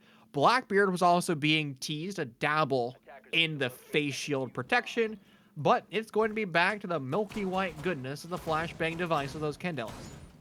Yep, the Ying coming out once again. Chow liking how it turned out last round, so since we're going to be back in the basement again, I imagine Chow's going to be doing more of the same, tossing those flashbangs and those or tossing those smokes and those Candelas in through J Bunker. And we trying to push that smoke of Zerobot. Hopefully Zerobot's not asleep at the wheel this time and can actually use his shotgun. Unlike last round, he was kind of just sitting there and realized a little bit too late that there was a player pushing up on him. Couldn't react fast enough, as instead Chow took his head clean off. But I imagine that Totem is not going to go for the same spawn peak. Maybe not a spawn peak, but definitely not the same spawn peak. He said no, he's not going to go for spawn peak at all. He may say here at the blue bunker, though, he's going to open the door and just wait for the players to come to him. And that's exactly what's going to happen. But he's not going to find anyone. Oh, he spots the head for just a second. He's going to re-peek it, actually. He's going to try to get that Ying. Nothing at his disposal just yet. He's just going to sit here longer. Spots the ace, but does not get anything. He's just playing extremely aggressive here, and it could come back to bite him later in the round. He's killed a bunch of drones in this position, so even if he did get a kill or dish out any damage, he wasted 40 seconds for absolutely free, and he took 2 drones down with them. So that's going to be a temporary win, and the more of the drone economy for San Diego has started to fall. You only got 60% of it left, now forced into 50. We haven't even hit 60 seconds burned into the series, and yet somehow the attackers have so little drones. A quick swing by the Oryx and Anubis will fall into that, but Totem will also answer with his own death. Now here comes Chow singing to E-Box, losing a little bit of HP, but he's still going to hold Mouse 1, attempting to utilize the LMG's full box mag, but he is unable to land any more shots. Now Zerobot's able to return back over to J Bunker and just sit back, relax, and send the remaining 2 toxic babes downrange. Yep, and it's now a 3v4. Iowa State in full control. You have 2 players sitting in pillar. Maestro of Rexon trying to hold that back, but Reaps is still trying to get through this bunker, though. Zerobot still playing in there. The ace charge was, I believe, shot off of the shield, but Console's in the bomb site. He takes out Rexon. Deploying gets the trade. Deploying's on a double kill for the round so far. He might be looking for more, though. All left up to Reps and Charles. Charles takes out Snakes. It's a 2v2 now. There's still a minute left in the round, by the way. These rounds have been very fast pace. It's very important to note that there hasn't been a whole lot of clear action going on. It's been a lot of push and rush. Deploying on a triple, he's gonna shift W. He's gotta stop shift W, but he does end up getting the quad. Charles can't react fast enough. Honestly, that should have been a kill for Charles, but deploying just managed to get the shots off, even though he still shift W'd into Charles. Well, I've created a monster here, my friend. It seems like you've turned also into a Shift W warrior. Welcome to the club. It's quite exclusive over here, where we just roast people for their unfortunate shenanigans. Overtime match point. Not overtime match point. We're not quite to that point yet, but it'd be quite interesting to see if the series went to overtime. Honestly, it would be impossible to predict what tomfoolery would come on through. It is going to be dorms being shown out by ISU. They've had great showings here. They've been quite successful. That was off that miraculous play of Totem on the Frost. He's going to be bringing that operator again. And actually, Frost is an operator that has received, well, a lot of play, curious enough, both in T1 all the way down to T3. It comes down to the versatility of her secondary shotgun that allows her to just open about any wall that she wants, as well as that deployable shield. And also, her utility, while situational, but can be quite cumbersome to execute upon when you're an attacker, simply because if you vault over anything, you have to look down at the ground, not at the bullets coming at your face. Yeah, not to mention, she also has that 1.5 to boot, so it makes her gun that much more potent. Add all that together, and she's actually, she's definitely a lot better than she used to be. With that addition of that secondary shotgun and the addition of the 1.5 scope, it makes her a lot more playable in certain situations as a niche pick. Like you said, it's situational, but in a map like Oregon, I think there's plenty of opportunities to run her. It's also, we saw her on maps like Theme Park in T1. We've seen her on just about every map. I remember it was rewatching the EU League finals because Kevin CollegiateR6 was VOD reviewing that today on his stream, and the amount of Frost mat downs I saw G2 get onto BDS was quite insane. And this was on Coastline too. And so it's just to point out that Frost, she's not like she used to be. She's not a troll op anymore. She's actually useful, which is hard to believe. If you're telling me that a year and a half ago Frost was a useful pick, I would have laughed in your face. But with the changes to the game that's made in the last year, it's hard to believe. But not only that, Totem is on 17 kills. Now, 8 of those kills were gotten in 2 rounds, but here comes a rush. UCSDs, Candeling in, Anubis takes out Snakes, pushing in, Chow's blind, Rexon is now down, and there goes the plant. A team kill though, so it's a 4v3, but the plant is still going down. C4 shot out of midair, Old Man deploying, takes out 1, he's gonna get it 2, no, he's not gonna get the second, but it's now a 2v2, Anubis in console versus Totem and Zero. Totem is still in small tower. However, there's an air jab on this window. He's going to jump out and get thrown. There it is. He gets thrown. But the attacker on the window, unable to hit. And the clutch coming out from ISU as Zero Bot takes out Anubis. What a retake. And the defuse is going to happen. Totem taking out the last team kill. He wants that defuse. He wants the stats. That's GG's in the game. 7-3 win on Oregon for Iowa State. And that's a 2-1 win for the match. Yeah, that's a nope from me, man. San Diego had everything to be successful in that post plant as well as in that execute, and just bad coordination, bad positioning in a post plant cost them out. The air jabs on the window were brilliantly placed. Why? Because they're designed to actually counter that. Does people from San Diego not have headsets? Were they not prepared for that? I know that sounds critical, but we heard the barricade be broken, we heard the glass be broken, and we heard the air jab detonate. He was thrown halfway off the roof, and nobody from San Diego said, you know what? I should probably shoot him, or he's going to shoot me. Unfortunately, that decision-making never really came into effect for San Diego, and as a result, a brilliant execute that they took a while to set up just evaporated. Yeah, it was a very interesting match from start to finish. We had a 7-5, a 7-5, opposite teams taking each other's map picks, and we had ISU taking a 7-3 on map number 3. So overall, but gameplay wise, there's a lot to take in. It was a very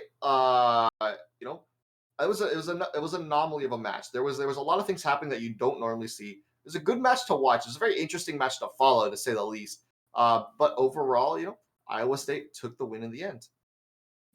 My friend, it's been a pleasure casting with you for the first time. Tango Mango salts it down.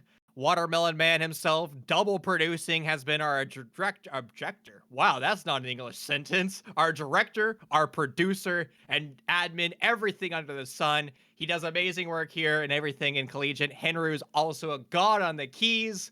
But with that, we're going to be stepping away for the evening. Until next time, stay safe and well.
Oh, you make me wanna talk back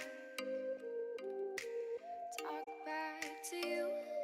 Say it like